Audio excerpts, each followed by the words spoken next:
The cables tangled at my feet like a nest of indecision, the modem blinking steadily as I tightened the last connection. Another fix, another quiet victory. I crouched in the corner of our home office, Vivian's awards crowding the walls, her degrees framed and spotlighted, like curated museum pieces.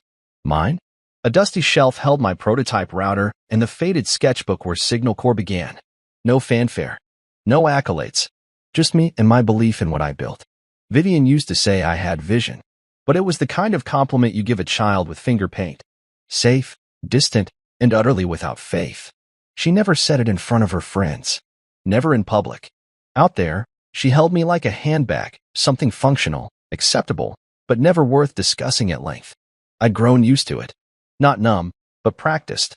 Her father, Franklin, had never hidden his disdain. He wore it like his cufflinks, polished, deliberate. Quinn, you're wasting your life on that. Experiment, he'd say, like Signal Core was a childish science project, not a network optimization tool quietly powering 4 major e-commerce platforms. I didn't correct him. I learned early that explaining value to someone invested in your failure was an exercise in futility. Vivian adored him. Her world orbited his approval. And she worked damn hard to earn it.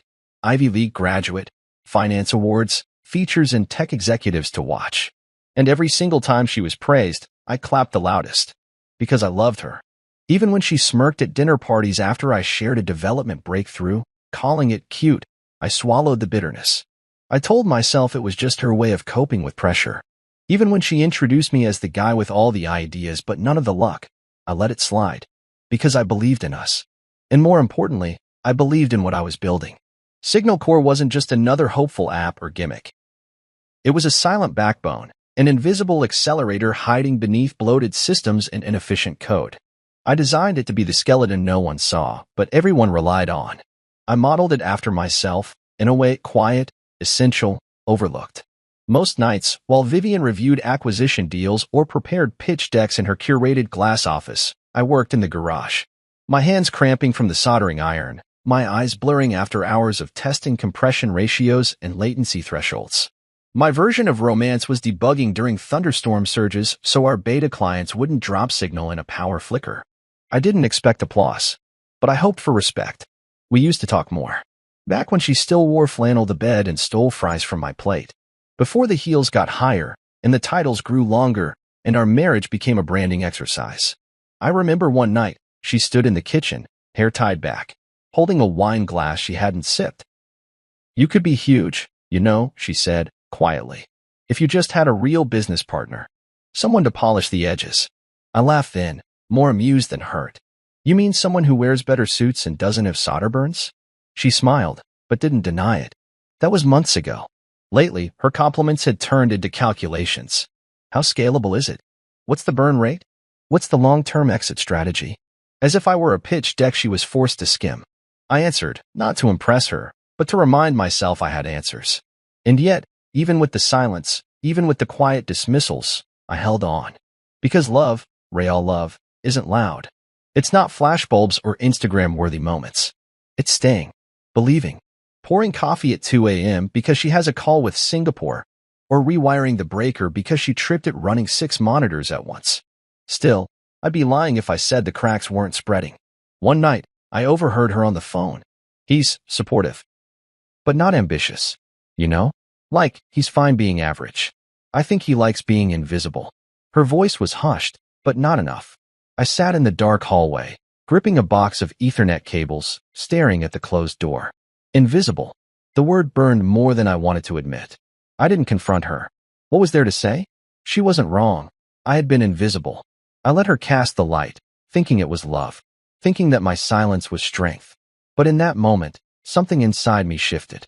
I looked at Signal Core's server logs that night with new eyes. The metrics weren't average. We'd cut data delivery lag by 28% across 3 test markets. Our tech had survived 4 DDoS attacks without a single drop. One of our anonymized modules had been quietly integrated into a health records platform used by 2 major hospital networks. And nobody knew. Because I hadn't told them. Because I'd played small. Because I let their spotlight blind me into thinking my shadows meant nothing. Not anymore. That night, I stayed up until dawn mapping out a new structure. Shell companies. Licensing strategies. A stealth network of clients. I started using a pseudonym, Locke, for all new partnerships. The name sounded like someone who didn't wait to be introduced. And for the first time in a long time, I didn't care if Vivian noticed. Because whether she saw me or not, I had decided to be undeniable. And shadows, after all, only exist when something's standing in the light.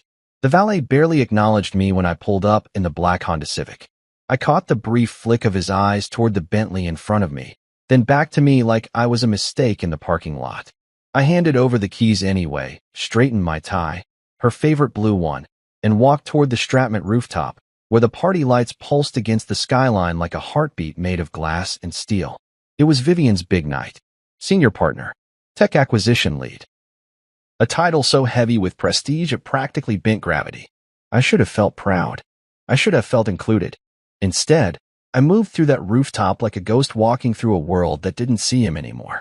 The air smelled like money, imported champagne, dry-aged sliders, perfume brands I couldn't pronounce. Her firm had spared no expense. Gold-rimmed flutes, live string quartet, rooftop heaters glowing like little artificial suns. It was the kind of party meant to whisper, "You've arrived," into every camera lens. I adjusted my sleeves, took a breath, and walked in. She saw me across the space but didn't come. She smiled that small, camera-ready smile and gave me a nod, polite, distant, like I was the barista who remembered her order but nothing more. I tried to tell myself it was because she was working the room, strategizing, networking. But then the introductions began. Vivian floated from circle to circle, her voice charming and confident. "This is Javier from London. He manages our AI analytics team." A kiss on the cheek. "This is Priya, our wizard in fintech deals."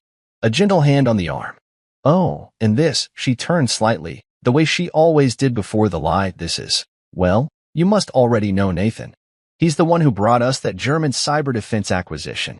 Laughter. Applause. I wasn't introduced. Not once.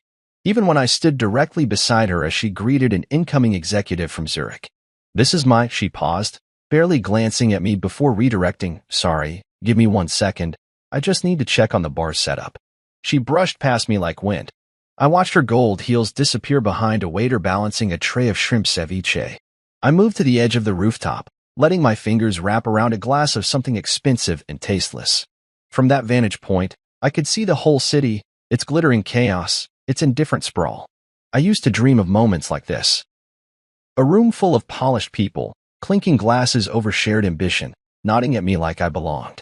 But in this crowd, I was invisible. I checked my phone. No messages. I opened the Signal Core dashboard out of habit. Live systems looked good. Ping rates optimal. 2 new requests had come in through Trental Systems, our anonymous defense front. I closed it. I wasn't here to work tonight. I was here to support my wife. When she finally returned to my side, it wasn't to acknowledge me. It was to refill her drink. She leaned in and whispered, "You should smile more. People are noticing." I blinked. "Noticing what?" "That you're sulking," she said, already turning. "This is a celebration. Don't ruin it." I smiled. I smiled like I had rehearsed it in a mirror 100 times. I nodded and sipped my drink. I watched the way she laughed with Franklin, her father, who stood by the corner fireplace like he owned the sky itself. He spotted me and raised his glass, barely. A gesture so small it might have been accidental. I didn't return it. Then came the toast. It started with clinking glasses. A soft chime spreading through the rooftop as servers passed around fresh champagne. I saw her step onto the small riser they'd set up near the ivy-covered wall, her golden dress catching the light. She looked radiant, powerful, unstoppable. She cleared her throat. "Thank you all for coming tonight. This moment means everything to me. I've dreamed of leading a division like this since my early days in finance, and to stand here tonight as Stratmont Capital's newest senior partner and tech acquisition lead, it's overwhelming." Polite applause. Smiles. Camera flashes. "I want to thank my team," she continued, eyes scanning the crowd like she was painting it with validation. "Javier, Priya, Nathan, you are the heart of this machine. My father, Franklin, you've always believed in me." Another pause. And finally, she turned toward me. "I want to thank my biggest challenge, my husband, Quinn." Heads turned. "You've shown me exactly what not to do in business." Laughter. Actual laughter. It started in pockets, then rippled outward, slow and cruel. She didn't flinch.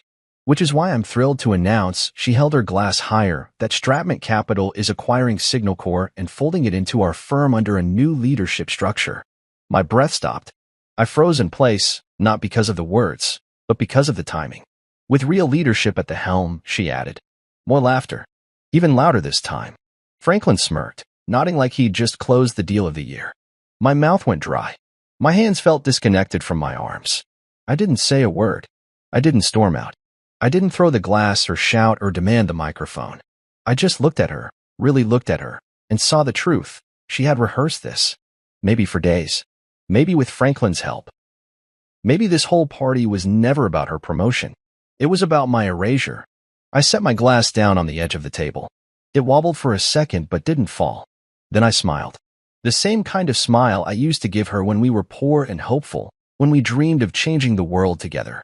But this smile had weight. Purpose. I turned and walked off the rooftop. No one followed me. No one called my name. I was just a silhouette slipping between bodies and balloons, laughter still ringing in my ears like gunshots in an empty room. By the time I reached the parking lot, the valet had already brought my car around, probably hoping for a tip. I handed him $5 without looking up, climbed into the Civic, and pulled away from the tower of glass where she stood on a fake stage in front of borrowed power. Let her toast. Let them laugh. I had code to write, a system to protect, and a name no one saw coming. The sound of laughter stuck to me like wet paint. I could still hear it as I drove home, each mocking chuckle and echo in my head, bouncing off everything I thought we'd built. The lights of the city blurred through the windshield, but I wasn't crying. I wasn't even angry yet. I was empty, like someone had pulled the plug and let everything drain out of me all at once. Vivian's voice played on loop. My biggest challenge, my husband, Quinn. You've shown me exactly what not to do in business. And then, like a dagger twisted for sport, which is why I'm thrilled to announce we're acquiring Signal Corp and folding it into our firm, with real leadership at the helm. I had been publicly executed without a bullet. Just a smile. Just a toast. I parked 2 blocks from our house. I don't know why. Maybe I didn't want to wake the neighbors with the sound of the garage door. Maybe I just needed to feel the cold bite of night air in my lungs. I walked slowly, every step syncing with the memory of someone's laughter. I think it was Franklin's. That short, satisfied huff of amusement he used to give when I dared to share ideas at dinner. He never believed in me. And now, he'd helped orchestrate my fall. I unlocked the front door as quietly as I could. The house was dark, which meant she wasn't home yet. She'd still be basking in applause, sipping champagne, probably telling some hedge fund manager how gracious I'd been about the acquisition. I stepped into the kitchen and stood in the silence, the hum of the fridge the only sound, low and even, like a lifeline. I didn't flip the light on. I didn't need to see the pictures on the wall or the neatly stacked awards on the shelf to remember what this place had become. Hers. I sat at the kitchen table, pulled my laptop from my bag, and opened Signal Corp's dashboard. Everything was green. Stable. Active. Productive. Our clients, real clients, were still using our core systems. If they'd felt even a tremor in performance, we would have heard about it in minutes. But they didn't. Because nothing had failed, except the illusion that I was small. Vivian thought Signal Corp was weak because I never paraded our wins. I kept our biggest contracts private, behind layers of NDAs and protective shells. What she never knew, what no one in her smug circle of asset managers and acquisition vultures knew, was that Signal Corp had been restructured under a different parent name. Trintel Systems. That little experiment she thought she could fold into her firm? It didn't belong to me anymore. Not on paper. I'd sold controlling interest to a silent board composed of 3 longtime friends, tech veterans, and angel investors who believed in what we were building. I kept my position as founder and chief architect, but the shares were split. The real value was hidden where no acquisition team would think to look. She didn't know that one of our modules had just gone live within Stratman's infrastructure 6 weeks ago, under a license agreement brokered by Trintel, not Signal Corp. She didn't know that her firm had already signed a 5-year license for our security framework, which meant any attempt to absorb us would violate contract law and trigger default penalties her firm wasn't prepared for. She didn't know, because she never asked. But tonight changed things. She hadn't just embarrassed me. She declared war. I sat there, bathed in the soft blue light of the laptop screen, and started writing. Not code. Not emails. A plan. A map. A step-by-step breakdown of exactly how to respond without ever raising my voice. First, a press release. Not a direct rebuttal, no. That would look emotional, reactive.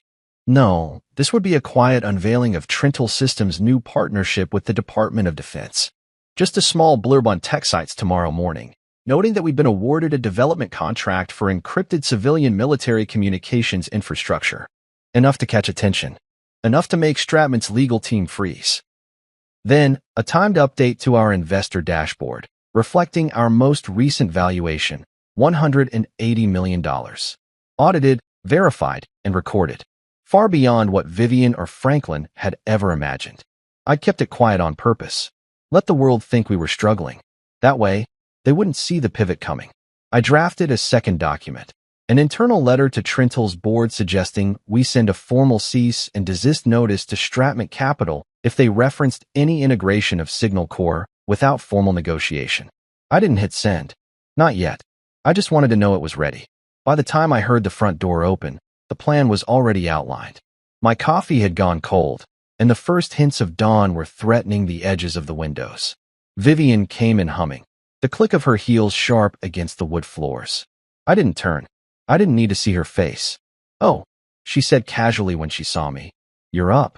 I didn't respond. She walked to the fridge, pulled out a bottle of water, and leaned against the counter like nothing had happened. "It was a good night," she said. Everyone loved the toast. "Everyone except the person it was about," I said quietly. She sipped. "Oh, come on. You know how these things go. It's just optics." I turned to face her then. Slowly, calmly. "You called me a liability." She rolled her eyes. "It was a joke. Lighten up. You announced the acquisition of a company you don't own." "I will own it," she said, setting the bottle down, her tone clipped now. "Our team already filed the paperwork. Stratman will handle everything. You'll get paid." "I don't need your buyout," I said. "Signal Core isn't for sale." She laughed. Actually laughed. "Quinn, you're adorable. You don't have a say anymore. You signed the IP over to the company, right? And if you didn't, well, your name's still on everything. It'll come back to you in court. We've got a legal team that wins for sport." I smiled. Not because I was happy. Because this was the moment I realized she truly didn't know. "I don't own the IP anymore," I said. "It's under Trintel Systems." She blinked. Signal Core is a shell now. The real product, the modules, the platform, the architecture, it's housed elsewhere. And it's protected. Her smile faltered. "And as of tomorrow, Trintel will be publicly announcing our defense contract. So if Stratman even breathes the word acquisition again, you'll be hit with national security violations and contract breaches. Your firm's lawyers will be too busy explaining themselves to the Pentagon to worry about me." She stared at me, and for the first time in months, maybe years, I saw something crack. Not fury. Not arrogance. Fear. "You're bluffing." I stood, picked up my laptop, walked past her. "You called me a dropout. A joke. You used my name as a punchline in your big moment. But what you didn't realize," I said as I stopped at the stairs, "is that while you were celebrating your climb, I was building the mountain beneath you." I didn't wait for her reply. I went upstairs and closed the door behind me. She'd thrown the first stone thinking I wouldn't throw back. She was wrong. The house was silent by the time I returned to my desk. The faint creak of floorboards above me told me Vivian had finally gone to bed, probably after downing 2 glasses of wine and staring at the wall. She didn't try to stop me when I walked away earlier. Didn't follow. And that silence? It was a new kind of victory. Not loud, not explosive. Just quiet confirmation that I'd finally stepped out of her spotlight and into my own. I didn't sleep that night. Not because I was angry, though I was, but because I had too much to do. When your enemy believes they've already won, that's the best time to finalize your endgame. And I had no intention of letting her strike twice.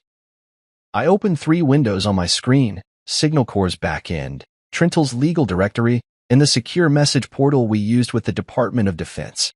Every keystroke was deliberate, each tab a piece of armor being SEC.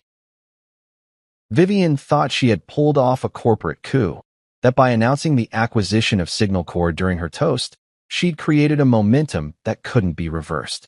But what she didn't know, what no one in that perfectly lit rooftop crowd knew, was that Signal Core was no longer the core. It was a skin, a decoy, a name built to be underestimated. The real operations had shifted months ago into a restructured and renamed entity, Trintel Systems. Back when I realized that she was more interested in folding me into her corporate ascent than building with me, I started taking steps to protect what mattered. I'd brought in two of my most trusted contacts, David Ling, a cybersecurity savant who'd once ran encryption for a major telecommunications firm, and Kira Maddox, an IP attorney whose last 3 cases ended in corporate settlements totaling over $70 million. We met under the guise of a garage startup refresh.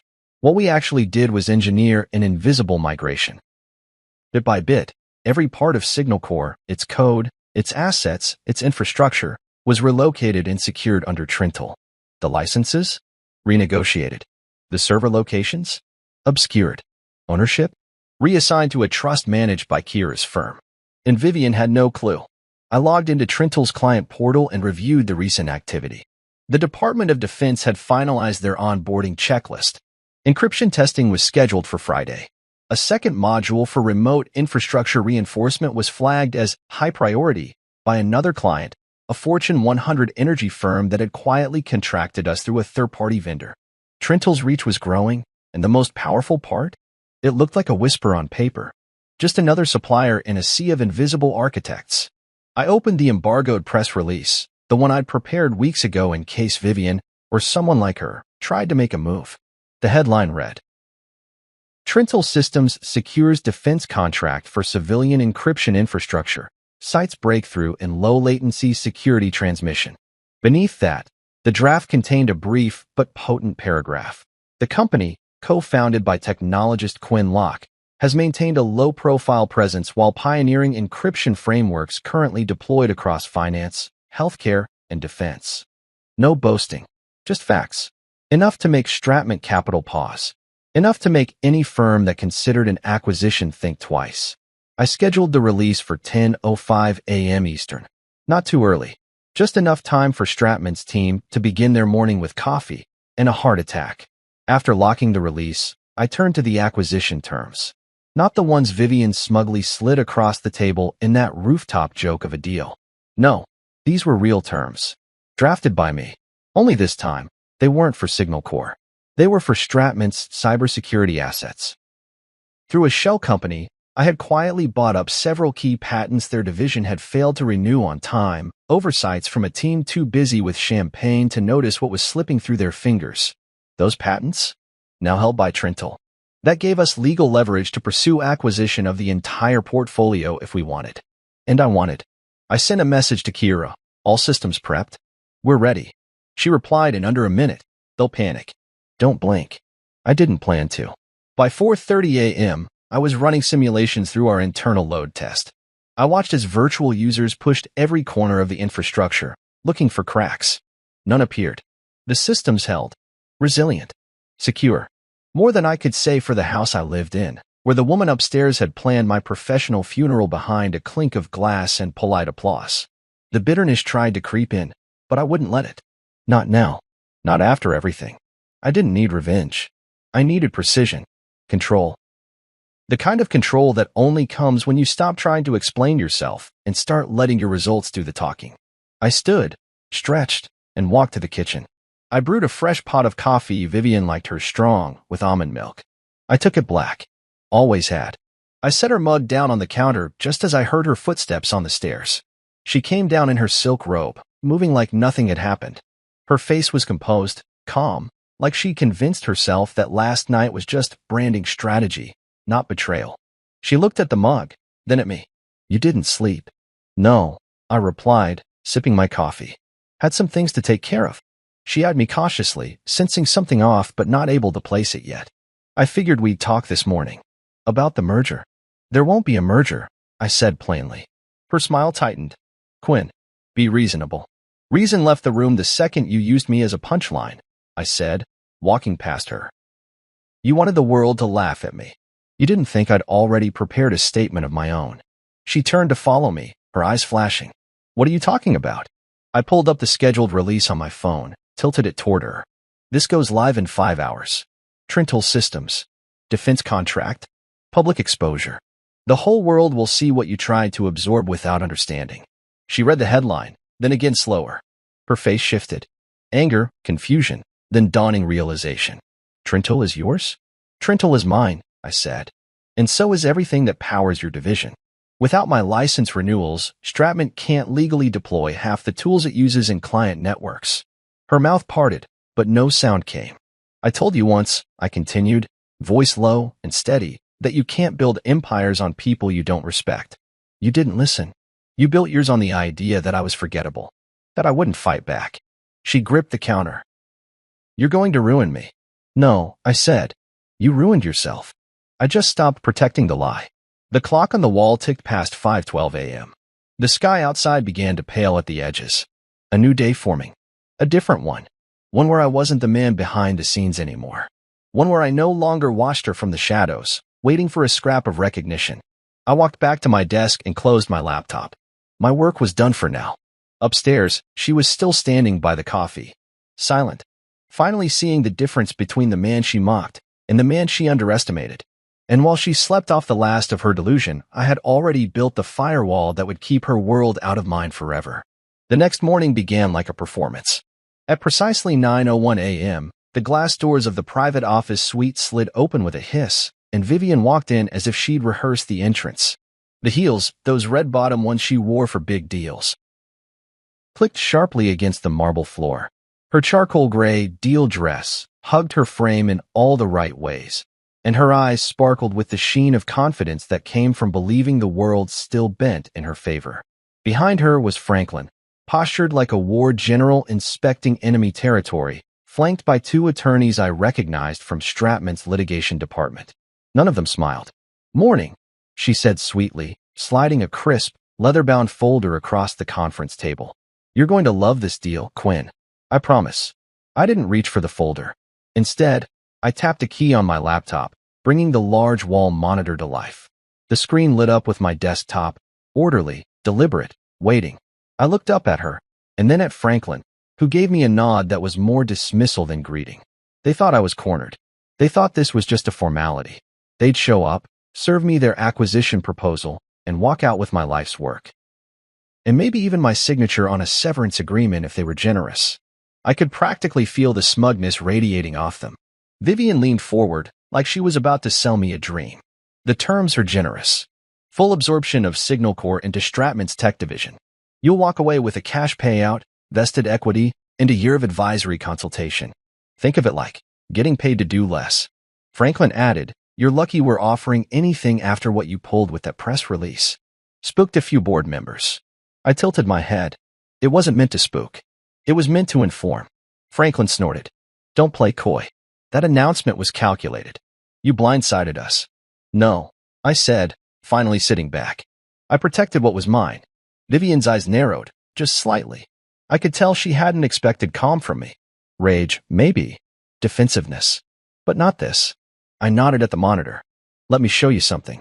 Slide 1. Signal Corps' current valuation. $180 million. Verified by 2 independent audits and supported by recent infrastructure license sales. I watched Franklin's brow tighten. Slide 2. The client list. Not names, of course, we protect those. But the logos of their parent companies told the story. 3 Fortune 100s, 2 in Europe, 1 stateside. I let them read. Let the silence stretch. Then slide 3. The Trental Defense contract, signed, sealed, classified. But the contract ID and the government seal were visible, enough to show I wasn't bluffing. I turned the laptop slightly, revealing a browser tab open to Stratman's internal infrastructure audit log. "Your firm's been using our architecture for nearly 10 months, I said. Encrypted packet acceleration, firewall load balancing, and predictive routing. You signed the license through a third-party vendor. Our tech already runs behind your systems." Vivian's mouth parted, just slightly. Franklin leaned forward. "You're bluffing." I clicked a file. An email chain from Stratman's internal IT director confirming the integration last November. "Am I?" He stared at the screen like he was reading the terms of his own defeat. "See," I continued, "Signal Corps wasn't failing. It was hiding. And you just tried to buy something that your firm is already renting at a premium." One of the lawyers finally spoke. "Even if that's true, it doesn't protect you from strategic acquisition. You're still vulnerable under standard merger clauses." "I'm not merging," I interrupted, voice calm. I'm not for sale. But your division might be. Vivian laughed. A short, breathless laugh that didn't reach her eyes. Excuse me. Slide 4 appeared, Trintle's acquisition proposal. Not for Stratman itself, but for its cybersecurity portfolio. The language was sharp, and the numbers were precise. Your firm lost 3 patents last quarter. We acquired them. We own the rights to Stratman's compression cipher algorithm, the idle data diagnostic protocol, and the failure redundancy matrix you're still marketing as proprietary. We sent a courtesy notice this morning. Your legal team will get it in an hour. Franklin sat back, stunned. The lawyers looked at each other, visibly uncomfortable now. Vivian's face changed. That practiced mask began to crack, and for a split second, I saw her reach for the old strategy, charm. Quinn, she said, softening her voice. This doesn't have to be ugly. We're partners. We can find a middle ground here. I smiled faintly. I'm sure we could have. Before the rooftop stunt. She flinched, the memory like a slap. This isn't revenge, Vivian, I said. This is correction. You made me the lesson. Now you're living it. Franklin stood up, jaw clenched. This is war, Quinn. No, I replied, calmly rising to my feet. This is business. You're just not used to losing. He stormed out. One lawyer followed. The other stayed behind for a second too long, probably weighing job security versus ethics, then turned and left as well. Vivian stood, but slowly. Her fingers touched the edge of the table like it was the only solid thing left in the room. You played me, she whispered. No, I said, gathering my laptop. You ignored me. There's a difference. She took one last breath, trying to summon her composure. But it didn't come. She walked out without another word. And I stood there, the only sound in the room the gentle hum of the monitor still displaying my final slide. Some threats aren't visible until it's too late. The room felt like a held breath as I advanced the next slide. It glowed across the screen in stark contrast to the mahogany-paneled walls and chrome accents of the boardroom, casting pale light across the confused and increasingly pale faces staring back at me. There were 7 of them now. Vivian, Franklin, the 2 lawyers, and 3 of Stratman's top-level executives who had arrived 15 minutes late and expected a smooth negotiation, not a coup. Slide 1 had already shattered the room's illusion. Signal Corp's valuation was far beyond what they had assumed. Slide 2 had chipped away at their composure with proof of our high-level client base. Slide 3 had introduced the contract with the Department of Defense. Now, Slide 4 would bury them under the weight of what they never thought to question. I clicked again. The screen displayed a countdown timer, 47 minutes and 18 seconds. That's the time left until a scheduled press release goes live across national tech and business media outlets, I said, my voice level. It outlines Trintle Systems' acquisition of 3 patents previously owned and now expired by Stratman Capital. It also highlights our recent federal defense contract, an award that required a thorough security clearance and a federal-level due diligence process your team didn't even know was happening. Silence. Then the scraping of a chair leg as Franklin stood up slightly, only to sit right back down as if realizing he no longer had the right leverage to leave without appearing weak. I continued, slowly, methodically. You came here expecting me to surrender, to hand over a company you assumed was on the brink. A company you believed you could swallow whole with a polished press release and a few term sheets. But you never paused to ask what Signal Corp had become. I looked directly at Vivian. Her expression was unreadable now, not cold, not confident, just calculating. I knew that look. I'd seen it in her eyes when she pitched to investors, when she prepared cross-examinations during her consulting work. It was the face of someone trying to regroup after stepping on a landmine. Vivian, I told you once, I said, tone quieter now, just above a whisper, that what you underestimate will eventually outgrow you. I gave you chances, years' worth. I supported you, built systems while you built speeches. And when you thought you were the sun, you asked me to be a star that only shone when you needed light. But I was building something in the dark, something you didn't even think to look for. Slide 5 illuminated the wall. It showed a simple graph, one line representing Stratman's current projected cybersecurity revenue curve, the other, Trintle's, based on existing contracts and upcoming deals. The lines intersected in 7 months. Then Trintle's line soared past. Verified data. Conservative projections. One of the executives, a tall woman with silver earrings and a sharper mind than the others, finally spoke. These numbers are real? I nodded. Verified by Renshaw and Banks. I'll provide the audit trail. We don't inflate. She turned to Vivian, then back to me. Why are you here, then? Why show us this? Why not let us fall blind? Because I don't want Stratman to fall, I said honestly. I want it to evolve. But not with the people who thought they could steal from me and mock me in public while doing it.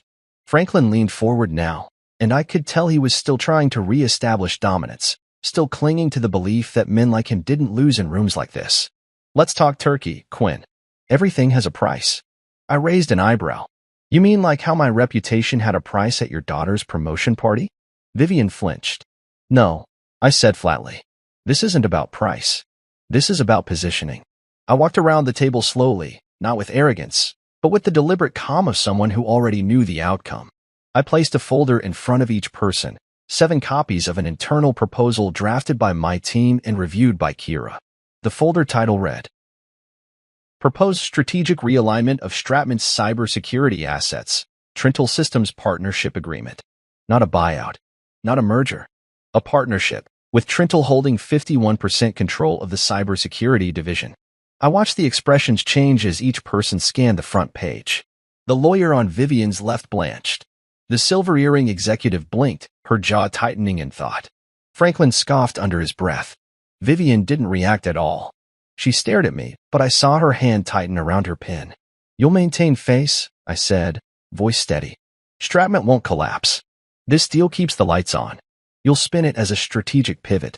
Trintel brings in the innovation. Stratman brings in the resources. Your shareholders won't panic. And if we say no? Franklin asked, his voice hollow with the exhaustion of someone who knew he had already lost. I clicked the final slide. It wasn't numbers. It was a curated list of emails. Excerpts from internal correspondence where Vivian and Franklin joked about my intelligence, where they referred to Signal Corps as Quinn's hobby, and laughed about me being too naive to know I was being used. I hadn't hacked anything.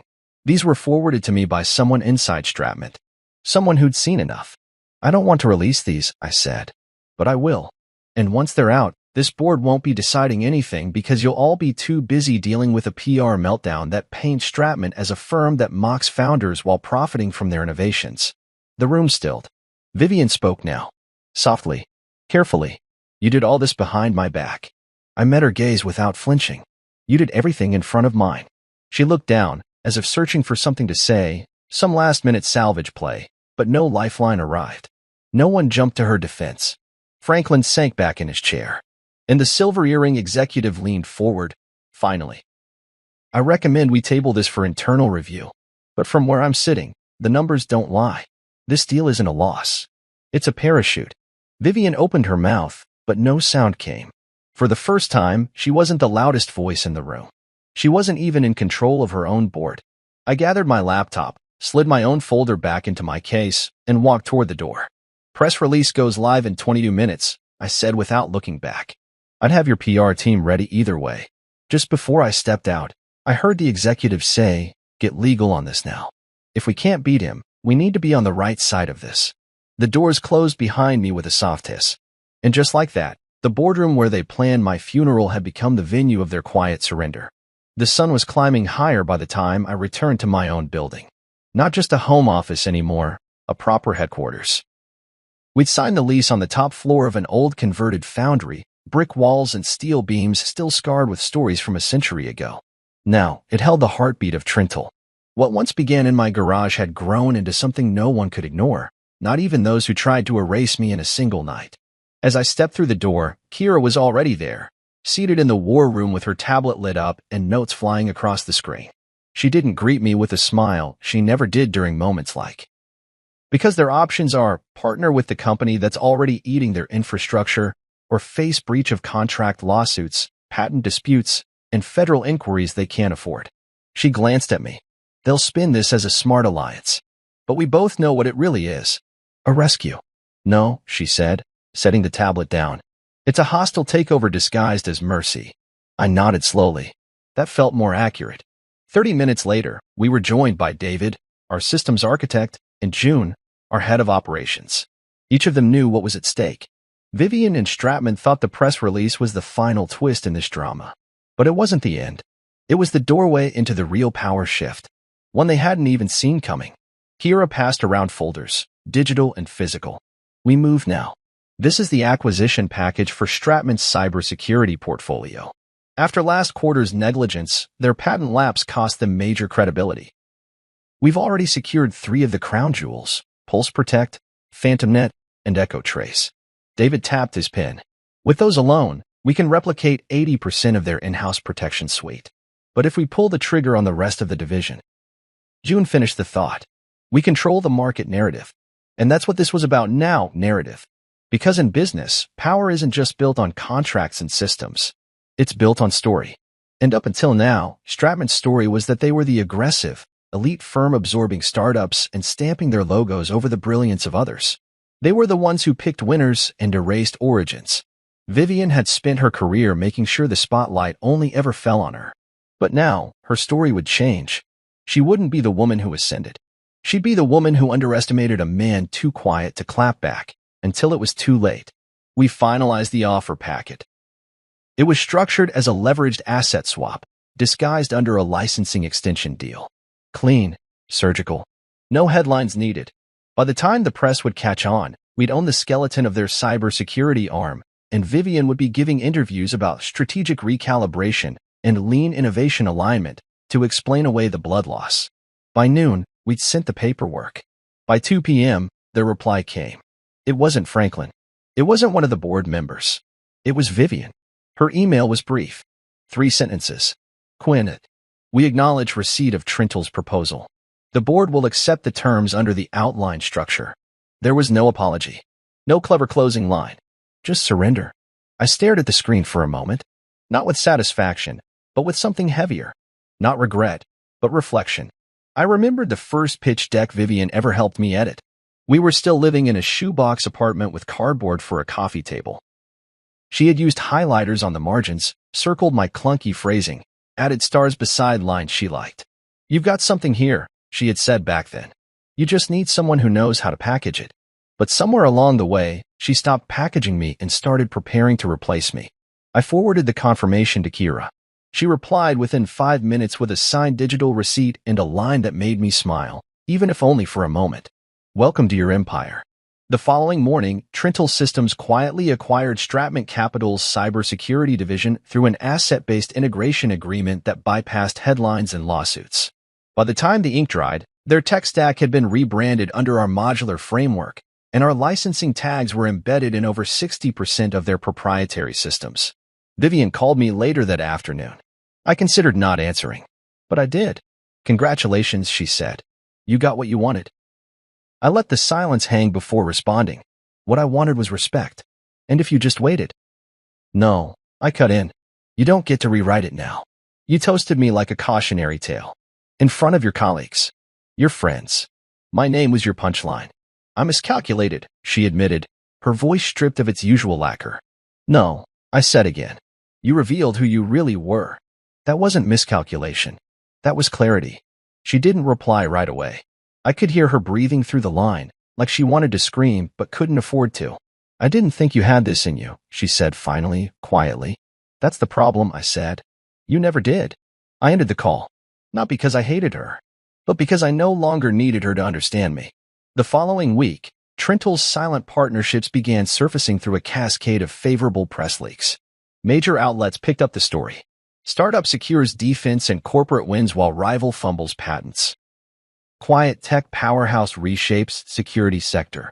There were no quotes from me. Just data, quietly doing what I'd always done, letting the work speak louder than the noise.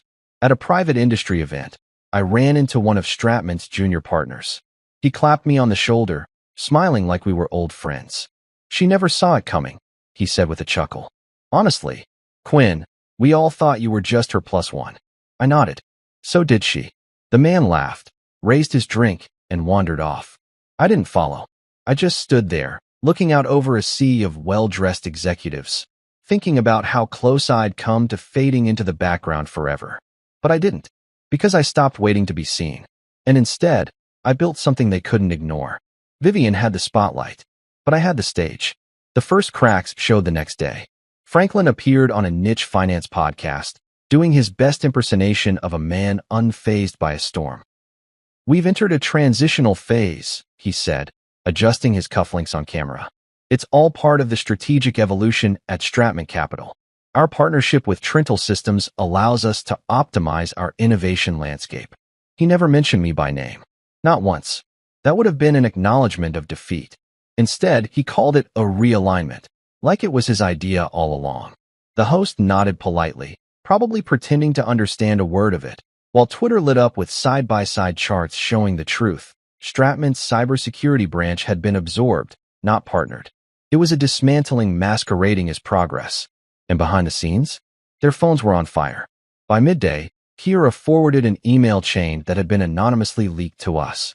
Internal communications from Stratman's middle management, VPs and department leads is suddenly unsure of their job security, wondering how long they had before Trintel started cutting. One thread from a project manager simply read, "I thought we were the predators." But the biggest surprise came from Vivian.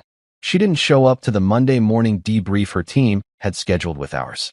Instead, she sent a resignation letter. 3 lines long. No excuses. No pleas. Just a formal stepping down, effective immediately, with a standard severance clause request that Kira immediately flagged as denied pending internal ethics review.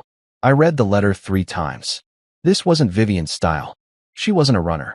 She was a strategist, a chess player. If she was walking away from her crown jewel, it meant something deeper had broken. I didn't reply. That same afternoon, Franklin requested a one-on-one meeting. Kira and David offered to join, but I declined. This one I wanted to do alone. Not for ego, for clarity. We met at a neutral location, a corporate club where I once wasn't allowed past the reception desk without Vivian vouching for me. This time, the host greeted me by name. Mr. Locke. Right this way. Franklin was already seated in a private room with dark paneling and quiet lighting, sipping a scotch that looked untouched. His posture was still straight, still practiced, but his eyes had lost their spark. He nodded when I entered. Not out of respect, out of resignation. "Thanks for coming," he said. "I assume this isn't a social call." He smiled faintly. "It never is in this business." I took my seat across from him, folded my hands on the table. Said nothing. He cleared his throat. "You embarrassed us." "No," I replied. "You embarrassed yourselves. I just stopped covering for it." He nodded slowly, acknowledging the hit. "Vivian was wrong. About the toast. About you." She let her pride get ahead of her judgment. I didn't see it at the time, but Stop, I said, holding up a hand. "Don't rewrite history now. You saw it. You encouraged it. You clinked your glass." He didn't argue. Just looked down at his drink, swirling it once before setting it aside. "She's leaving the city," he said. "Moving to Chicago. Her brother's firm made an offer. Different sector. She's going to pivot away from tech." It hit me in a way I didn't expect. Not pain, not satisfaction, just finality. She was running because the room she once controlled no longer answered to her. Because her last move in a game she thought she'd won ended with her queen off the board. "She'll be fine," he added. "I'm sure she will," I said. "She always lands on her feet." He leaned forward now, his voice lower, more deliberate. "I came here to ask you something. Not as an opponent. As a father." I tilted my head. "Careful. That's a role you've never played with me." He didn't flinch. "Let her leave with dignity. Don't release the emails." I studied him for a moment. This was the same man who once told Vivian to aim higher when I brought her flowers for finishing her first client pitch. The same man who introduced me as the Wi-Fi guy at a holiday party full of investors. And now he sat across from me, asking for something he never offered me. Mercy. "They're already archived," I said. "Not released. I don't need them anymore." His eyes flicked up, surprised. "Why?" "Because I've already won," I said. "And I'm not interested in scorched earth. I'm interested in building something that lasts." He leaned back slowly. For the first time, I saw respect, not affection, not warmth, but something close to acknowledgement. "You're not the man I thought you were." "No," I said, standing. "I'm better." I left him there with his untouched scotch and an ego too bruised to salvage. Outside, the winter wind cut across my face, sharp but invigorating. I didn't feel heavy anymore. The weight of their doubt, their ridicule, the night spent wondering if love could survive dismissal, all of it was gone. Back at Trintel, our team was already preparing for the next chapter. We had more contracts lined up, more hires planned. The silence from Stratman meant they were bleeding, but they weren't stupid. They wouldn't challenge us again. The market had shifted. We weren't the garage experiment anymore. 2 weeks passed before I saw Vivian again. It wasn't in a boardroom or across a courtroom. It was in the most unexpected place, the airport. I was waiting in line at a coffee kiosk in Terminal C, heading to a leadership summit in D.C. to speak on a panel about innovation under adversity. She stood 2 spots ahead of me, her hair shorter now, wearing a simple blazer and flats. She looked smaller somehow, not in stature, but in energy. She turned and saw me.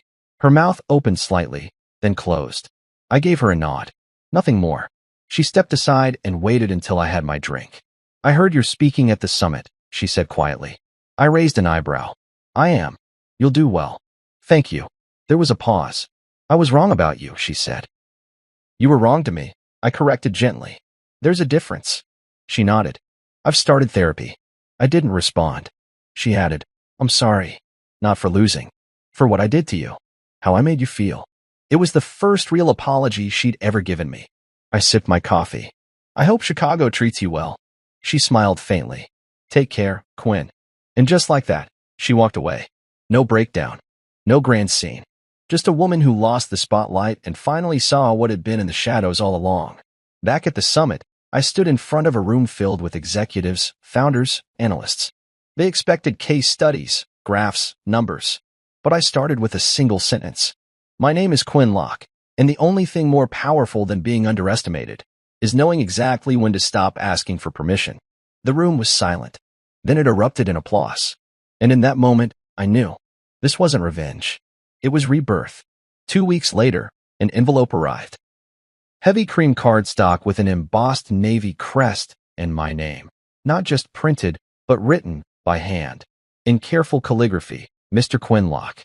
There was no return address on the front, but I already knew where it came from. Stratman Capital, the company that once tried to bury me with a smile, now wanted me to stand at their podium. Inside the envelope was a formal invitation. "You are cordially invited to speak at the Stratman Capital Leadership Summit on recognizing overlooked innovation." I reread the line twice, letting the irony settle in. Stratman, the firm that mocked my work, tried to consume it, then surrendered to it, now wanted me to serve as a symbol of innovation they'd championed. No acknowledgement of the war we'd fought. No mention of Vivian. Just a carefully designed rebranding of reality. Kira laughed when I showed it to her. "They really think this makes them look progressive," she said. "Like they weren't on the wrong side of the story a month ago." "They want a redemption arc," I said. "And they think I'll write it for them." She leaned forward. "Are you going?" "Absolutely." She blinked. "Seriously?" I nodded. "Not for them. For the ones watching who've been underestimated. For the founders no one clapped for. For the men and women who were told they were wasting time chasing something no one else understood." She grinned. "Then let's write a new kind of keynote." The summit was held at the Helix Grand Hotel, the same venue where Stratman used to throw its summer galas. I remember being there once, years ago, standing awkwardly in a rented suit while Vivian introduced me to colleagues with lines like, "He's working on something in tech, very underground." This time, I entered through the speaker's entrance. No name tag. No wait. My assistant had sent my bio ahead, along with my media kit. I was ushered to the green room, where soft leather chairs and bottled water awaited. A far cry from the folding chair by the bar they'd offered me before. The room filled quickly with executives and analysts. The air buzzed with chatter, but not the performative kind I remembered. This wasn't a celebration. It was a showcase. A chance to identify power before it passed them by. And I was no longer invisible. I caught sight of Vivian before I stepped on stage. She sat in the 5th row, center aisle, wearing a navy dress and no jewelry, her hair pulled back. No entourage. No notes. Just her and a quiet expression I couldn't read. She wasn't speaking today. That much I already knew. Her role in the company had been reduced to a consultant title with no direct reports. Franklin had retired last week, to focus on wellness, they said, but everyone knew he'd been nudged out. My name was announced. The applause wasn't thunderous. It was measured, curious. Like the audience was trying to decide what kind of man I would be once I stood under the lights. I stepped onto the stage, no notes in hand, no teleprompter. Just me. And every word I'd waited years to say. "Good morning," I began. "My name is Quinn Locke, and I used to be a silent partner in every room I entered. Not because I had nothing to say, but because I was surrounded by people who were too busy talking to listen. A few chuckles. Mostly stillness. For years, I built systems in the dark. I watched others get credit for the structure I designed. I watched opportunities pass because I didn't wear the right suit, didn't attend the right school, didn't stand next to the right last name. I was labeled a dropout, a placeholder, a man with more ideas than sense. I was locked in now, even Vivian's. But here's what I learned. Quiet doesn't mean weak. Silence doesn't mean consent. And being overlooked isn't the same as being wrong. I paced slowly across the stage. They called my company a hobby, an experiment, something to be folded into a larger, more serious brand. And when I refused to play along, they laughed. Publicly. Proudly. A few heads in the crowd turned toward Vivian. She didn't move. They thought that moment broke me. What they didn't know was that I had already built something stronger than any applause they could offer, a foundation they were already standing on. Now the tension was palpable. I wasn't shouting. I wasn't bitter. I was stating facts. And those facts held power. Signal Corps, and now Trental Systems, operates behind some of the largest infrastructures in the world. We're the backbone no one noticed until the building started to sway. And today, I'm here not to celebrate being noticed, but to remind you all of something vital. I paused, letting the words breathe. Innovation doesn't always look like a pitch deck or sound like a standing ovation. Sometimes it looks like failure. Sometimes it sounds like silence. But if you're building something real, something lasting, it won't need validation. It will validate itself. I stepped back to center stage. So to those watching, those who've ever been dismissed or talked over or underestimated, I want you to hear me clearly. You don't need a spotlight to matter. You don't need applause to be undeniable. You just need to keep building quietly, persistently, relentlessly. Because eventually, the world catches up. I didn't wait for applause. I left the stage just as calmly as I arrived, walking down the steps, past rows of still faces. It wasn't until I reached the end of the aisle that the clapping began, slow, hesitant, then building into something real. But I didn't turn back. Outside the ballroom, I stepped into the hallway, heart pounding in a way that wasn't anxiety but adrenaline.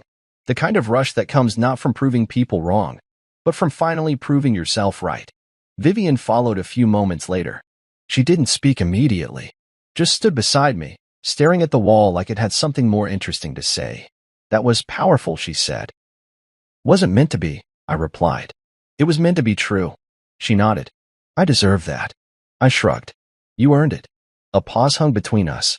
She turned to me, eyes softer than I remembered. You really built something, Quinn. No, I said. I became something. And for the first time, she didn't correct me. Later that night, back in my office, I watched the video of the speech being shared across social media. Thousands of views. Dozens of captions quoting lines I hadn't planned but spoke anyway. One stood out. It read, he didn't raise his voice. He raised the standard. Vivian's firm had invited me to be a symbol. Instead, I became a mirror. And what they saw staring back was the man they tried to erase, still standing, still building, and no longer in anyone's shadow. It didn't happen overnight. It never does, no matter how loud the headlines or how sharp the fall of those who once laughed. True victory is quieter than people expect. It's not confetti or fireworks. It's steadiness. It's walking into rooms that once dismissed you and watching the people who built walls pretend they were doors all along. It's hearing your name spoken with a new weight and knowing you didn't beg for it. You earned it. 1 year after the summit, Trental Systems went public. The IPO exceeded expectations by every metric that mattered. Triple valuation. Oversubscribed in under 4 hours. Wall Street Journal called us the ghost architect of cybersecurity, a headline that would have embarrassed me 5 years ago, but now felt accurate in the most poetic sense. We had never chased hype. We'd built beneath it. Beneath the noise, beneath the arrogance, beneath the Vivian Hawks of the world who thought quiet meant irrelevant. I didn't make a speech on IPO day. I didn't ring the bell. I let June handle that, our COO, whose fingerprints were all over the operational miracle we'd become.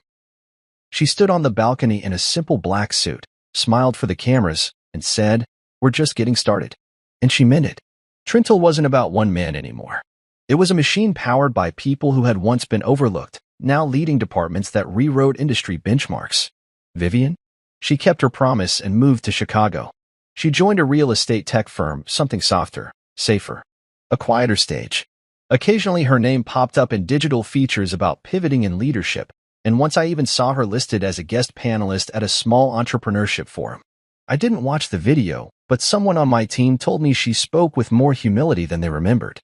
Maybe that was growth. Maybe it was just bruising from a fall she hadn't seen coming.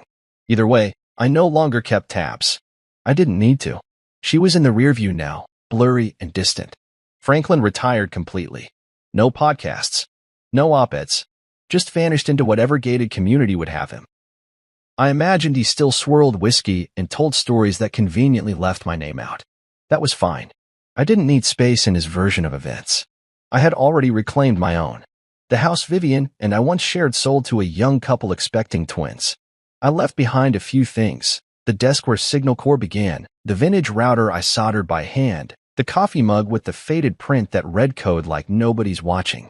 Artifacts of a man who had been willing to be unseen for too long. I bought a loft overlooking the harbor. Minimalist. Quiet.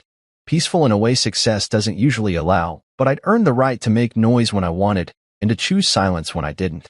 I spent my mornings walking to the office, rain or shine. No drivers. No entourage. Just earbuds and black coffee, thinking about architecture, not just code, but human architecture. The people who stayed. The ones who left. The fragile scaffolding of trust, loyalty, vision. Every founder thinks they'll be judged by what they build. They forget they're just as much judged by who they let build it with them. I brought on 2 interns that year, both from non-traditional backgrounds. One had dropped out of college after her scholarship was pulled. The other used to work construction by day and learned Python by night on borrowed Wi-Fi. I gave them full-time contracts before the year was out, because talent isn't always loud. Sometimes it waits. Sometimes it whispers. And I had learned to listen for whispers. At a leadership dinner one fall evening, an older executive leaned across the table and said, "Quinn, you know you could write a book. Make millions more telling your story." I smiled politely. I'd rather live a better one. He laughed, thinking it was modesty. But I meant every word. See, the victory wasn't the money. It wasn't even the recognition. It was the peace. The kind that sits on your shoulders like sunlight after years of rain. The kind that no headline, no IPO, no applause can deliver. It's when your worth no longer requires explanation. When your story is no longer edited by other people's insecurities. I got a letter around Christmas. Handwritten. The return address said Chicago. It was from Vivian. No envelope perfume. No signature flourish. Just plain paper and ink. Quinn, I won't take up much space. I just wanted you to know that I finally understand what you were building. Not just the code, but the way you held yourself. The patience. The vision. You were never invisible. I just didn't know how to see. I hope this chapter of your life is kinder than the ones I helped write. V. I folded the letter and placed it in a drawer I rarely opened. I didn't need the closure, but I appreciated the honesty. Maybe people don't change completely, but some learn how to carry their damage without cutting others with it. That was enough.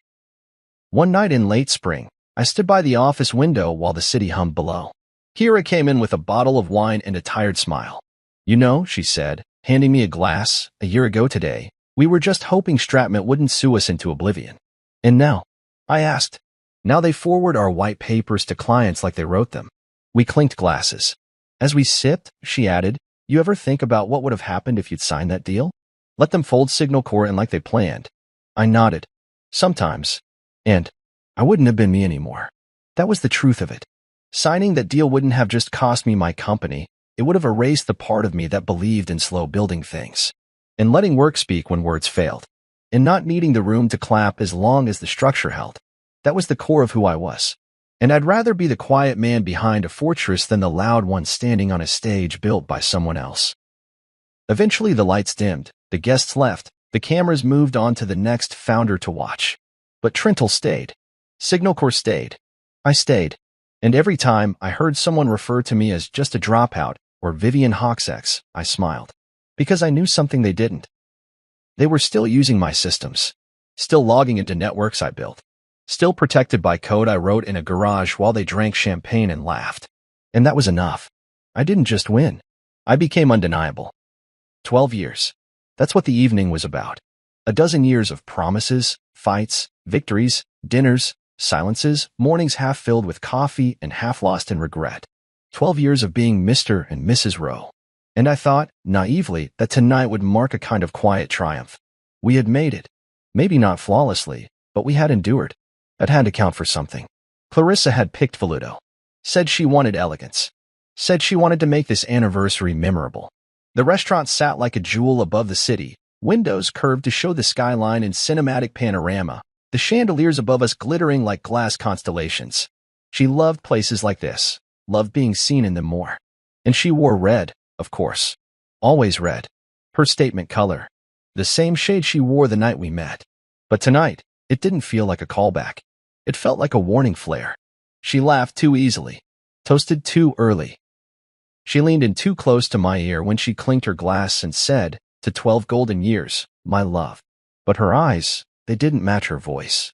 They didn't match the heat of her wine or the warmth of her hand resting on mine. They were somewhere else. Cold. Calculating. I pushed the thought aside, as one learns to do in marriage. You edit your own instincts. You tell yourself not to overthink, not to ruin a good moment. We were surrounded by family, my sister Marlene, her cousin Jared, our mutual friends from college.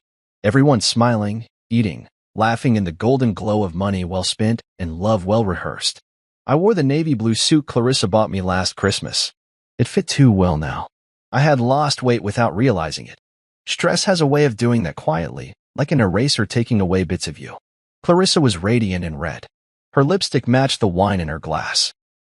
Her fingers danced when she talked, commanding attention the way a conductor pulls music from an orchestra. Everyone looked at her. Everyone always did. I used to admire that. Tonight, it felt like I was watching a performance I'd been excluded from. I stood up midway through the entrees, murmured something about the restroom. She barely acknowledged it, just offered a casual nod and turned back to Jared, who was telling a story too animated for my taste. Clarissa laughed too loud. That laugh. It had a jagged edge tonight, like a spoon clinking the wrong way against porcelain. I walked down the hallway leading to the restrooms, past the bar, the wine cellar display, and a couple whispering intensely in the shadows. The hallway itself was dim, almost atmospheric, and carried the scent of citrus and marble polish. A signature smell, I guessed. Everything about this place was curated. Everything, except what happened next. I was almost at the restroom door when I heard it. "Excuse me." "Sir." A voice, soft but urgent. I turned, expecting maybe a forgotten wallet or someone who mistook me for a valet. But it was one of the waitresses. Young, maybe early 20s. Her name tag read Aisha. She looked nervous, eyes darting toward the dining room before landing back on me. "Yes," I said, trying to be polite, though confusion made it come out flat. She stepped closer, voice low. "I know this is strange, but are you Mr. Rowe?" I hesitated, suddenly aware of the pulse in my ears. "Yes." She glanced around again and then said something I'll never forget. "I just saw your wife put something in your drink." For a full second, I thought I misheard her. "I'm sorry. I saw her drop something into your wine glass. Just a little something. I thought it was a joke, or some kind of anniversary thing. But the way she did it, it wasn't right." She looked around first, checked to make sure no one was watching. I wasn't going to say anything, but I've seen her here before. A few times. Always with the same man. Not you. I stared at her. The hallway seemed to grow colder. "You're sure?" She nodded, trembling a little. I wouldn't lie about something like this. My mind went blank and then flooded all at once. My stomach turned. 1,000 thoughts came crashing, disbelief, anger, denial, but none of them showed on my face. "Not yet. Thank you," I said carefully. "I appreciate your concern." My voice was steady. I was grateful for that. Years of business meetings had trained me to keep my tone even while fires raged inside. She looked relieved I hadn't dismissed her. "I can get someone." "No. It's okay. I've got it." I turned and walked into the restroom, locked the stall, and stood there gripping the metal walls like I was keeping the world upright. Clarissa, my wife, my partner of 12 years, dropped something in my drink. Something enough to alarm a stranger. Something she didn't want seen. I splashed cold water on my face until my skin stung. Then I looked at myself in the mirror. My reflection looked composed, but my eyes were beginning to see clearly for the first time in a long while. When I returned to the table, I didn't confront her. I didn't panic. I smiled. Sat down. Clarissa turned to me with that practiced grin. "Everything okay?" "Perfect," I replied. And I meant it. Because now I had a plan. The hallway smelled like a memory I couldn't place, maybe the polish from an old hotel lobby we once stayed in, or the artificial citrus Clarissa used to spray in the guest bathroom before company arrived. I stood there, just outside the restroom door, trying to gather myself. I didn't know what I'd expected to feel. Anger? Maybe. But it wasn't that. Not entirely. It was disorientation. Like I'd stepped off a curb and missed the ground. Then came the voice. "Excuse me, sir." "Mr. Rowe." I turned, still locked in my thoughts, and there she was, Aisha, the waitress. Thin, young, dressed in all black with a white apron slightly wrinkled around her waist. Her posture gave her away before her words did, shoulders slightly curled in, as if bracing for disbelief. "Yes," I asked, keeping my tone polite, neutral. She looked down the hallway, toward the dining room, then back at me. "I know this is strange, but I just saw your wife put something in your drink." My breath caught, and for a split second, I felt like the hallway stretched. My brain stalled between believing her and defending Clarissa out of instinct. But Aisha didn't waver. Her voice quivered, but her eyes didn't. "She looked around first," she said, like she was checking if anyone was watching. "Then she took something small out of her purse, like a capsule or a pill, and dropped it into your wine when no one was looking." I didn't speak. I couldn't. She took my silence as disbelief, and I saw her shoulders sink just slightly. "I wasn't going to say anything," she added quickly. "I mean, people do weird things, right?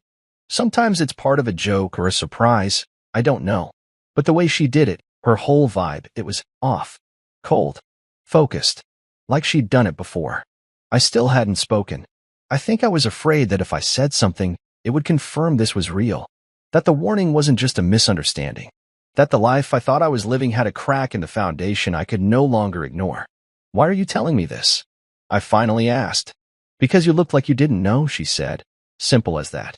"And I wouldn't be able to sleep tonight if I stayed quiet." That's what did it. That last line. Something about the tremble in her voice and the clarity in her eyes. She wasn't lying. She was scared. Not for herself, but for me. And she had no reason to make any of it up. "Thank you," I said, and I meant it. "You did the right thing." I didn't see what it was exactly, she added. Just that it dissolved fast. Like powder or something. I could be wrong. "You're not," I cut in, gently. "I believe you." Her shoulders softened a little. "I should get back before someone notices. But if you, I don't know, need anything." "I'll handle it," I said again. And then she was gone. I stood alone for a while, staring at nothing. My hand reached for the restroom door again, but I didn't open it. I didn't need the bathroom anymore. I needed a plan. I walked slowly back toward the dining room, heart thudding. The hallway seemed longer now. Or maybe I was walking slower because something in me had changed. Clarissa, my wife, had put something in my drink. At our anniversary dinner. Surrounded by people we both knew, trusted, laughed with. She picked the restaurant. She picked my suit. She picked the wine. She picked the night. But she didn't expect me to find out. As I stepped back into the glow of the chandeliers and conversation, it felt like I was stepping onto a stage. Everyone was still there. Still laughing. Still drinking. My chair sat politely empty, waiting for me like a loyal dog. Clarissa turned and smiled, beautiful and composed, like a woman who had everything under control. She patted the back of my chair. "Everything okay?" I smiled back. "Perfect." I sat down, glancing at the table. 2 wine glasses, mine still full, untouched. Hers, half sipped. I looked at them the way a surgeon studies an X-ray. One of them held a truth she didn't want me to swallow. One of them held my turning point. I nodded along to Jared's joke, laughed even. Then, when no one was looking, I made the switch. Under the table, smooth and practiced, I swapped our glasses. The stem trembled in my hand for just a second, but I steadied it. Clarissa was mid-sentence, too caught up in a story about Venice or Rome or whatever other city she pretended to have fallen in love with on Instagram. She didn't notice a thing. My sister, Marlene, caught my eye across the table. Her brow furrowed just slightly. I gave her a small shrug, like I was just adjusting my glass. The show must go on. And it did. Clarissa smiled at me. I smiled back. I raised the glass that had been hers. "To 12 golden years," I said again, this time louder. "Toastworthy." She raised what had been my glass. Clink. "Cheers." She took a sip. I watched her closely, but casually. Pretended to look at Jared as he launched into another story, but my eyes never really left her. The first few minutes, nothing changed. Clarissa was radiant as ever, laughing, smiling, speaking fluently, easily. But I was watching for what came next, because I no longer trusted the surface. I sat back, hands calm on my lap, heartbeat steadying as the seconds ticked. 10 minutes passed. Then her blink slowed. Just barely. Her grip on the stem of the wine glass loosened, not enough to drop it, but enough that I noticed. Her face twitched in a way that didn't belong. And I knew. It wasn't in my glass anymore. It was in hers. And whatever she meant for me was now working its way through her own veins. The moment I made the switch, time seemed to crawl. It was a simple motion, really. One hand brought my glass toward me, the other slid hers into its place. No grand gesture. No clinking or sloshing. Just a smooth, deliberate act that wouldn't draw attention unless someone was already suspicious. But even then, it would just look like a distracted man correcting the position of his drink. Nothing more. The perfect lie, hidden in plain sight. Everyone at the table was lost in chatter. Jared was still mid-story, something about a business trip to Milan that no one asked about. Clarissa had leaned slightly into his direction, her laugh syrupy and light, her body angled just enough to seem engaged. And yet, she threw me a glance. Just one. A casual flick of the eye, as if to say, "You're watching, aren't you?" That glance alone made my throat tighten. I took the first sip from the glass she intended for me, forcing a natural smile as the wine touched my lips. Rich. Red. No grit. No taste of deceit. Nothing that screamed danger. I swallowed once. Carefully. Then set the glass down and waited. That single sip felt like holding my breath underwater. I didn't know what she had dropped in. Didn't know how quickly it worked. But I knew one thing. Whatever it was, she had meant for it to reach my bloodstream.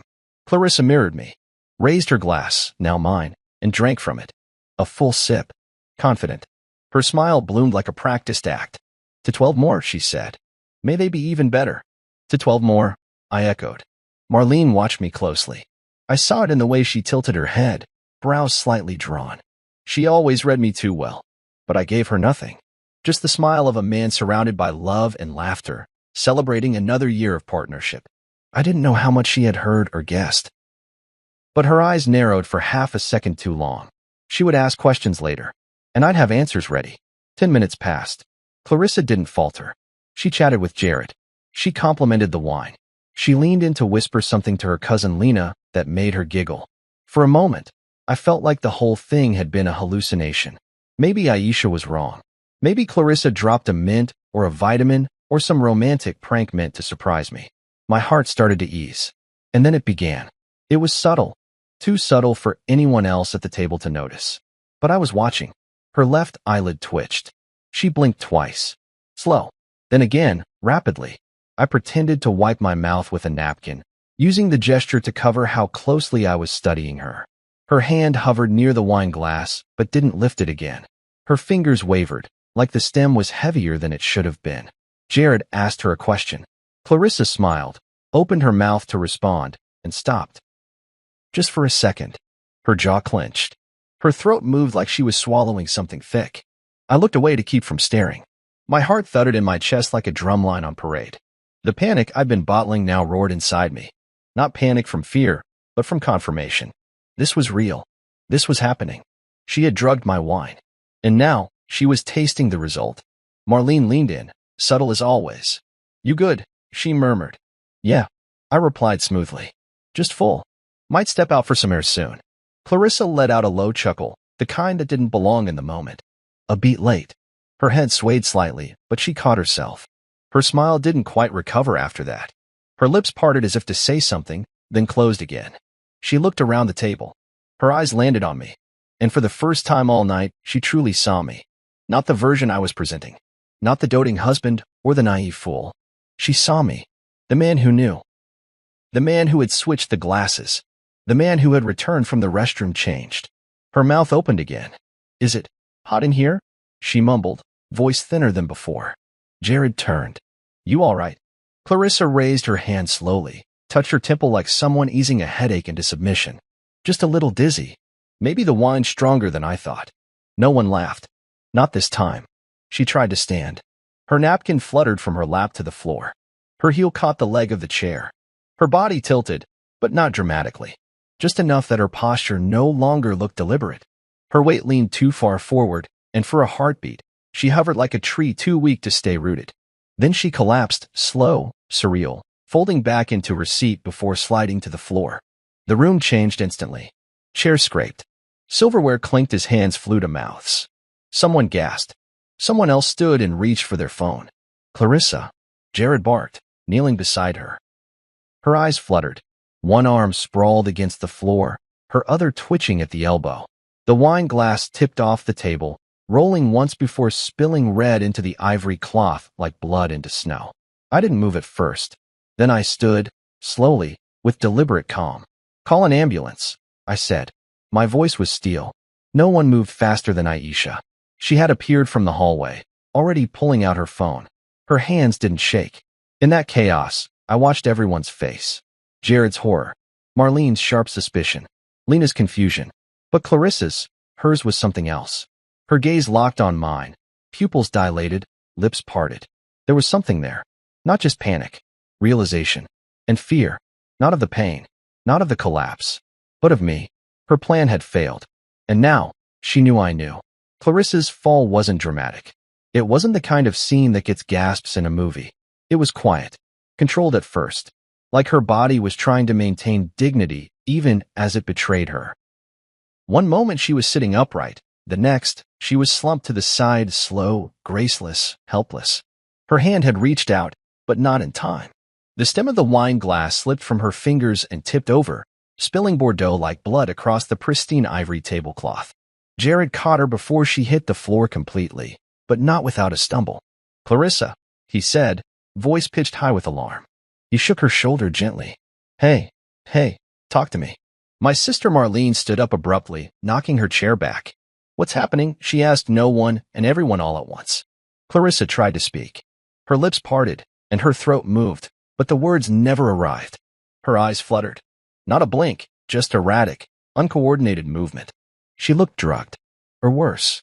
Her right hand twitched near her thigh, then curled in on itself as if retreating from whatever force had taken over. I stayed in my seat a moment longer.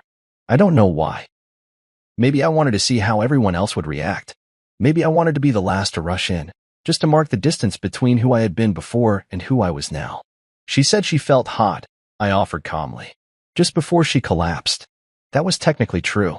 "She was fine a minute ago," Jared said, still crouched beside her. His face looked pale under the chandeliers. "She was laughing. Toasting." "Yes," I said. "She was." I stood then, slowly, not with urgency, but with control. The table was in full disarray now. Chairs pushed back. Utensils knocked sideways. The red stain on the tablecloth spreading like a shadow. Clarissa groaned faintly. Her head lolled against Jared's arm. Her eyes blinked, unfocused. Then, for a second, they found mine. And held. That look, it froze something inside me. It wasn't a plea for help. It wasn't even surprise. It was closer to comprehension. Like she knew exactly what had gone wrong. Like she knew she'd failed. I crouched beside her, opposite Jared. "Clarissa," I said gently, taking her limp hand. It felt warm and clammy. "Can you hear me?" No response. "Someone call an ambulance," Marlene said, her voice sharp now. "Now." "I'm on it," Aisha yelled as she sprinted from the hallway, already on her phone.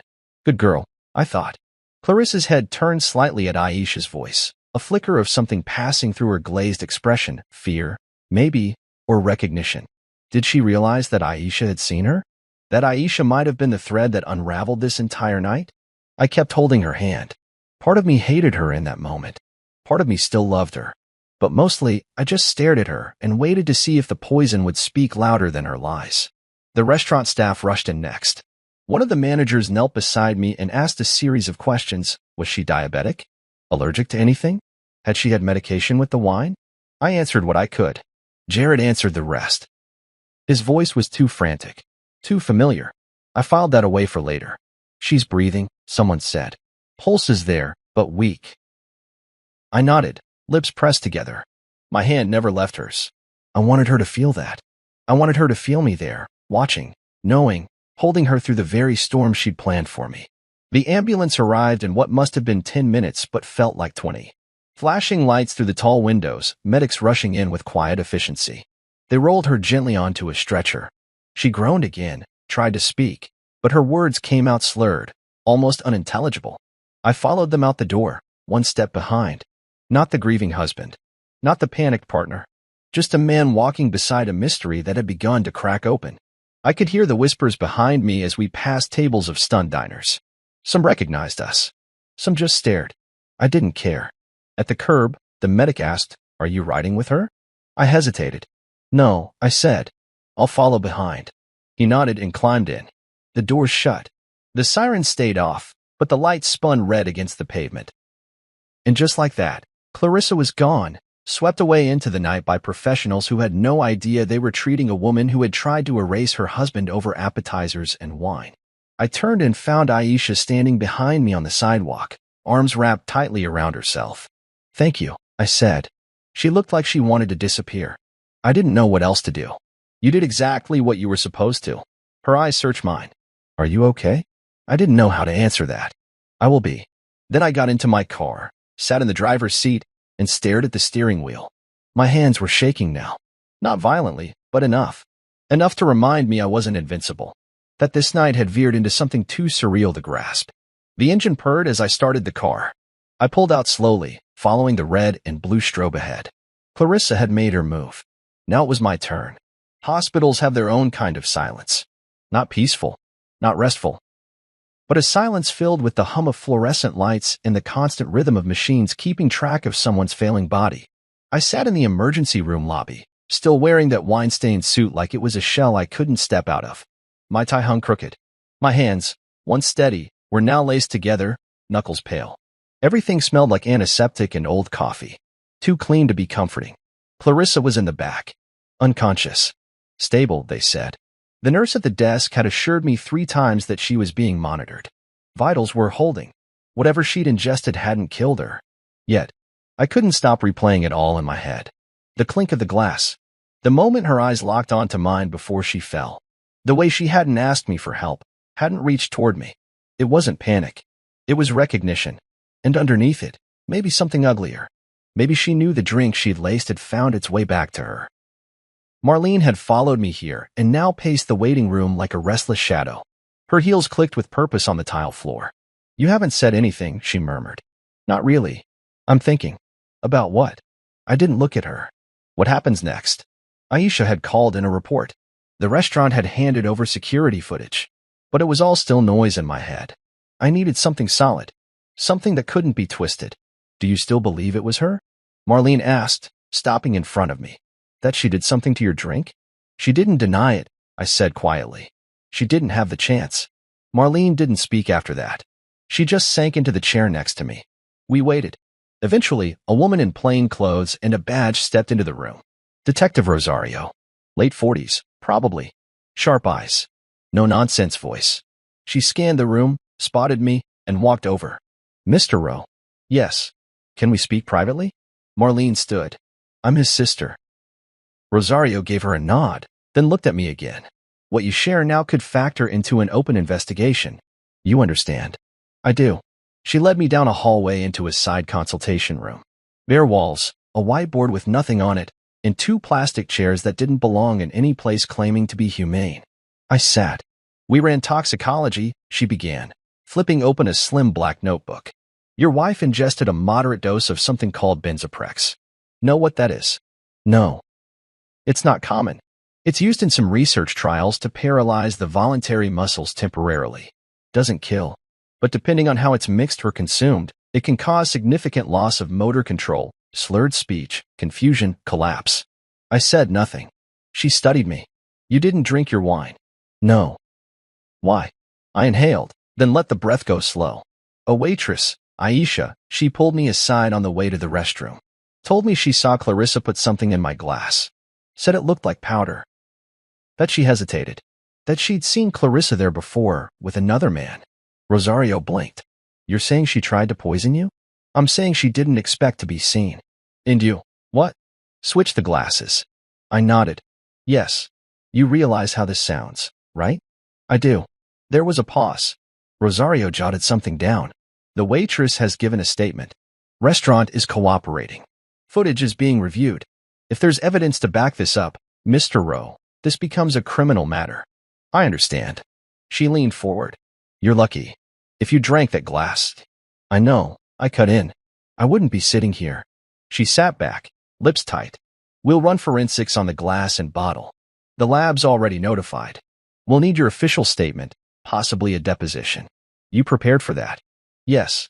Rosario nodded slowly, closed her notebook. You've been calm through all this. I met her eyes. Because panic comes later. She stared at me for a second longer, then stood. We'll be in touch. When I stepped back into the waiting room, Marlene rose. Well, they're investigating. It's not a joke anymore. She nodded. What now? I go home. You're not staying? She won't wake up until morning, and even then, what would I say to her? You'd ask her why, Marlene said. But I didn't need to. I already knew. I left the hospital just past midnight. The parking lot was mostly empty, lit by orange street lights that made everything look more fragile than it was. I climbed into the driver's seat, gripped the wheel again, and sat in the dark for a long time. The inside of the car was silent. No music, no talk radio, just my breathing and the soft tick of the cooling engine. What would drive someone to drug their own husband? Hate? Desperation? Greed? Maybe all of it. Maybe more.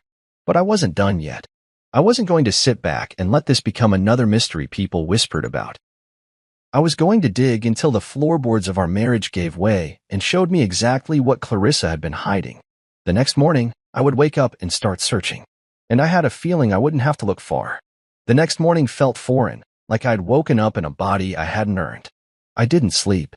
I laid on top of the covers, still in the same suit, the smell of wine and hospital antiseptic clinging to me like a second skin. I watched the ceiling slowly shift from black to gray to that pale blue that only comes when the sun rises reluctantly. Clarissa wasn't beside me. For the first time in 12 years, I didn't have to pretend not to feel that. When I finally moved, it wasn't dramatic. No slamming doors, no pacing. I just stood, stripped off the ruined clothes, and showered like I was washing someone else's skin. The hot water helped, but not much.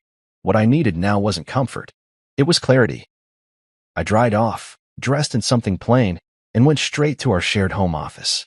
Clarissa never let me into her side of it. She claimed it was her sanctuary. She also said the same thing about her car, her phone, her half of the closet. I used to think it was a boundary. Now I saw it for what it was: containment. Segregation of truth. She'd carved out entire compartments of her life where I wasn't allowed. Not anymore. The office was too neat.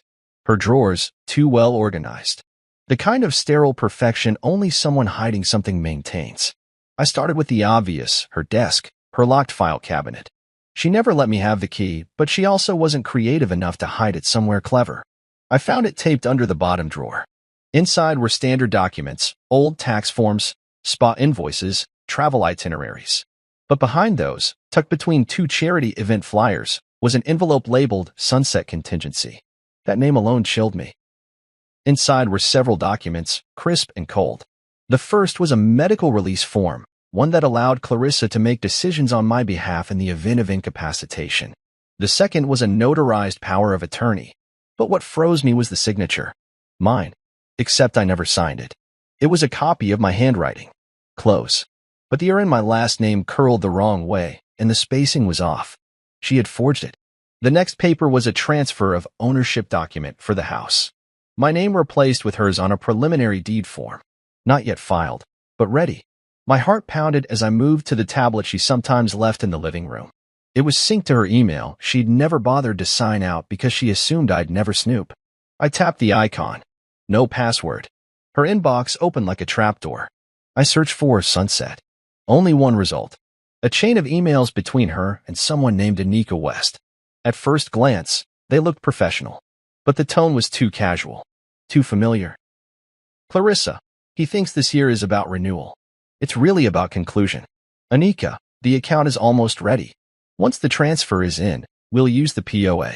Just need the final trigger. Clarissa, he's getting slower. I'll time it with the anniversary. Keeps the story clean. I stopped breathing. Final trigger? Account transfer? She wasn't planning to leave me.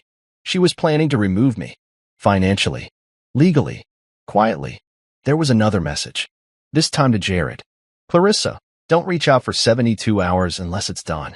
We need distance. You know how this works. Done. Distance. 72 hours.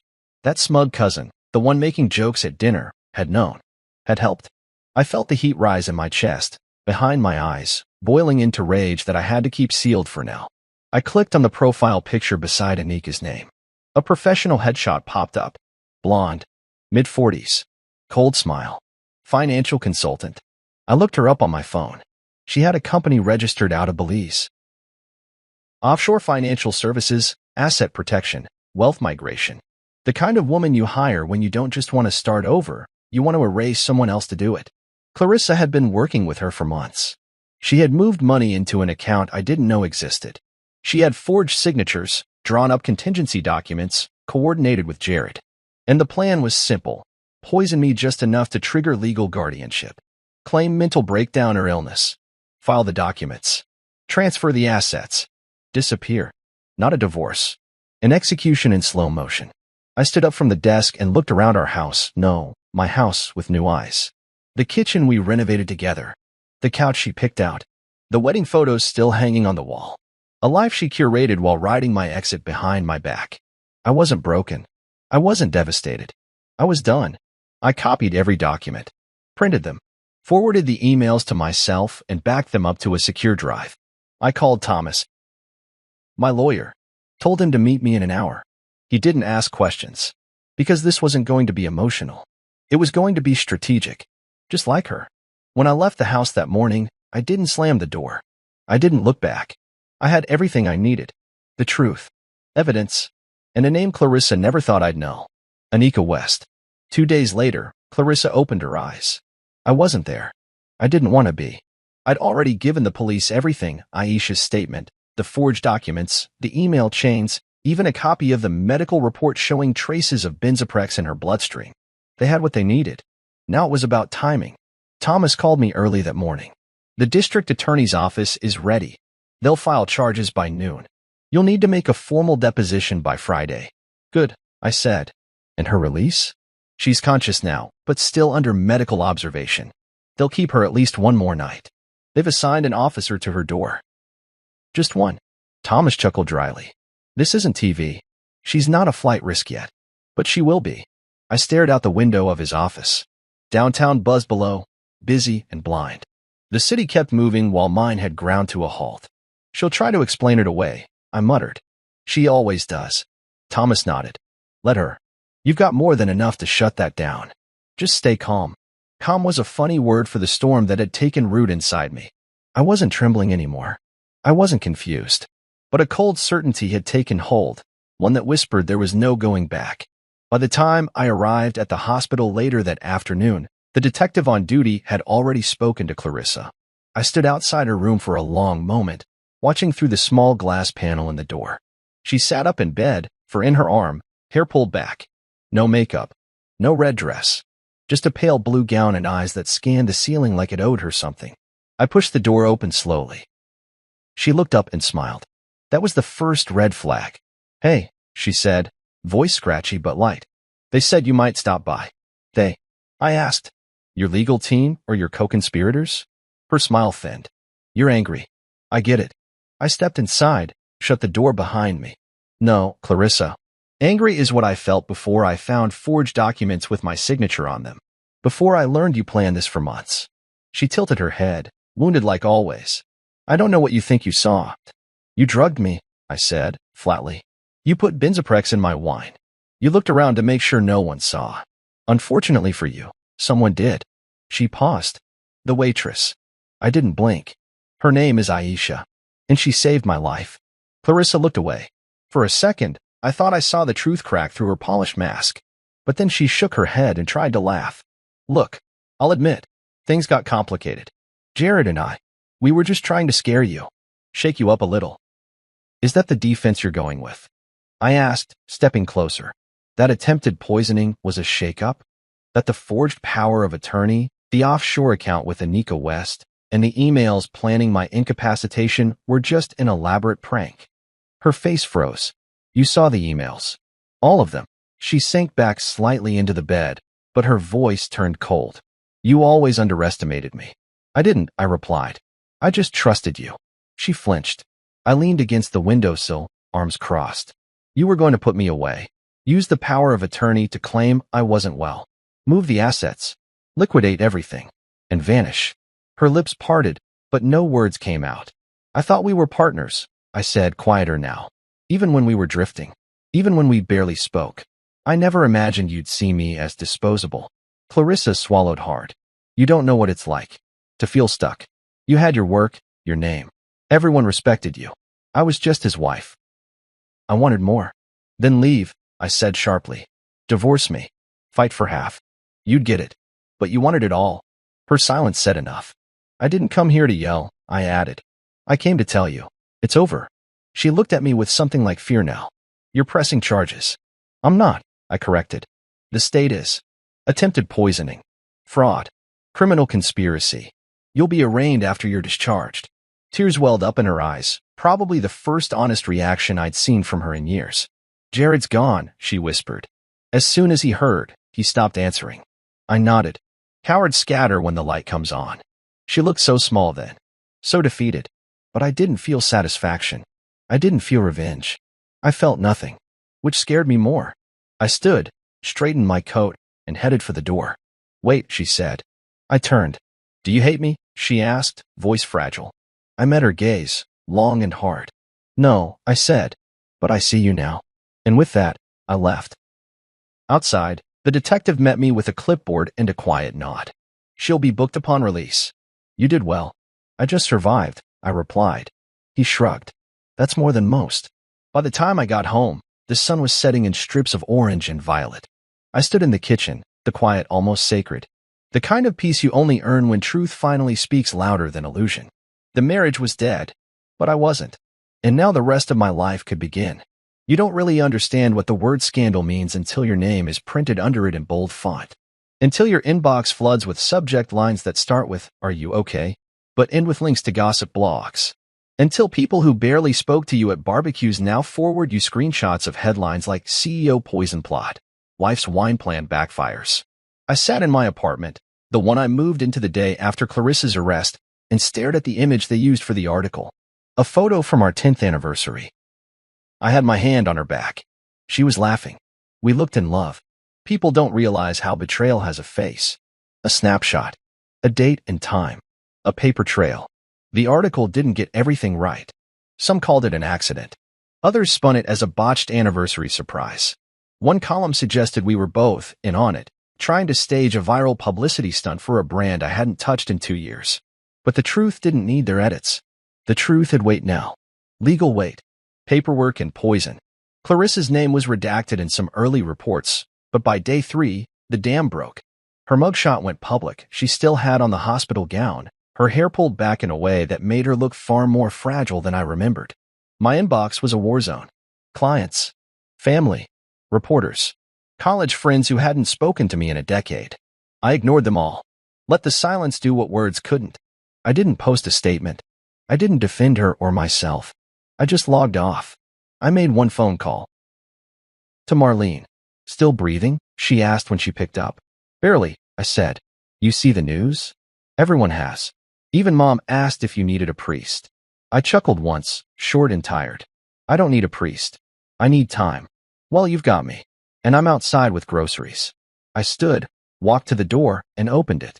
There she was, big sunglasses, oversized hoodie, and 3 bags of groceries that she dropped dramatically onto the kitchen counter. Thought you could use food that isn't microwaved, she said, already unpacking. And some silence that doesn't echo. I don't know how to be in this place yet, I admitted, leaning against the counter. It's clean. It's quiet. But it's not home. It will be, she said, placing eggs in the fridge. Eventually. She didn't ask me how I was feeling. Marlene knew that question was useless. Instead, she cooked. Eggs and toast. Orange juice. Silence only broken by the sound of a pan scraping gently against the stovetop. Do you remember, she said as she plated the food, that summer before you married her? When we all went to the lake house. I nodded. She was late. As usual. You waited on the dock for 3 hours. She said her car broke down. She lied. Marlene said, sitting across from me. I found out later she'd gone to a gallery opening with Jared. She just didn't want to deal with the drive. I blinked. Why didn't you tell me? Because you looked so happy when she showed up. I looked down at my plate. You think I'm an idiot. I think you were in love, she said. There's a difference. I ate quietly. She let me. The food was warm, grounding. When she left an hour later, she hugged me longer than she usually did. Keep breathing, she said. I nodded. In the days that followed, I built a rhythm. I walked more. Took phone calls again, just the important ones. I declined every interview. I filed restraining orders against 2 tabloids that showed up outside the building. I found solace in structure. Woke up at the same time each day. Read. Cooked. Slept. Repeat. I also went to every court hearing. Clarissa sat across from me, always dressed perfectly, always with her lawyer close. She never once looked at me directly. She looked past me, through me. Or maybe she couldn't bear to look at what she'd tried to erase and failed. The courtroom was always filled with murmurs. Reporters in the back. Spectators pretending not to stare. I sat straight, silent. I didn't want to fight her anymore. I just wanted the truth to finish its work. At the 3rd hearing, the judge ruled the evidence sufficient for trial.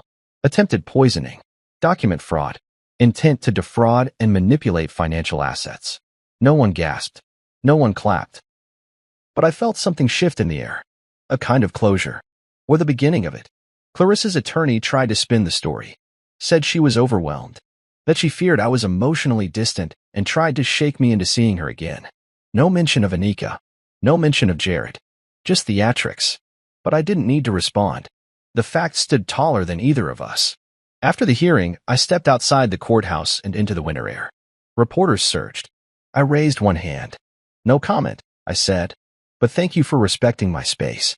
They didn't respect it, but they wrote it down. That night, back in my apartment, I opened my journal. I hadn't touched it in years. The first entry was dated 2013, the year we got married. I flipped past pages of hopes, frustrations, goals. Then I found the blank one and started writing again. She tried to end me, I wrote. But I'm still here. And I'm finally mine again. It was a Thursday morning when I found the envelope. No return address. No markings. Just my name in delicate handwriting I didn't recognize at first. It had been slid under the door, old school. No text. No email. No signature on a package app.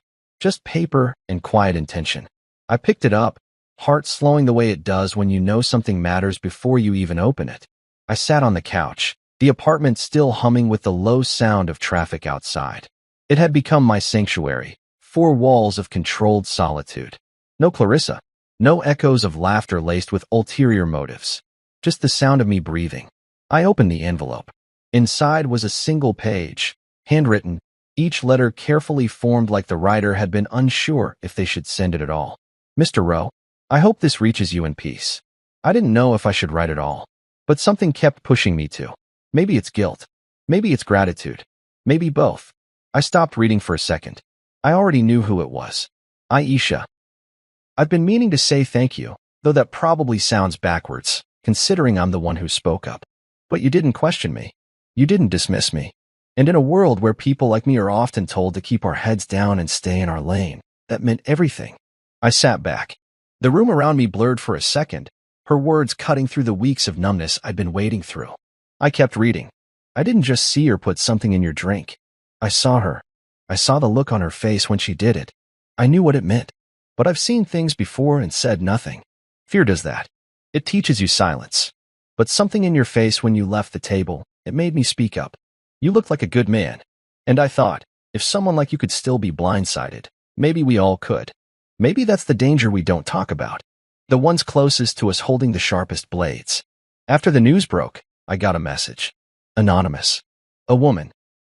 She offered me money to stay quiet. To recant. She didn't say her name.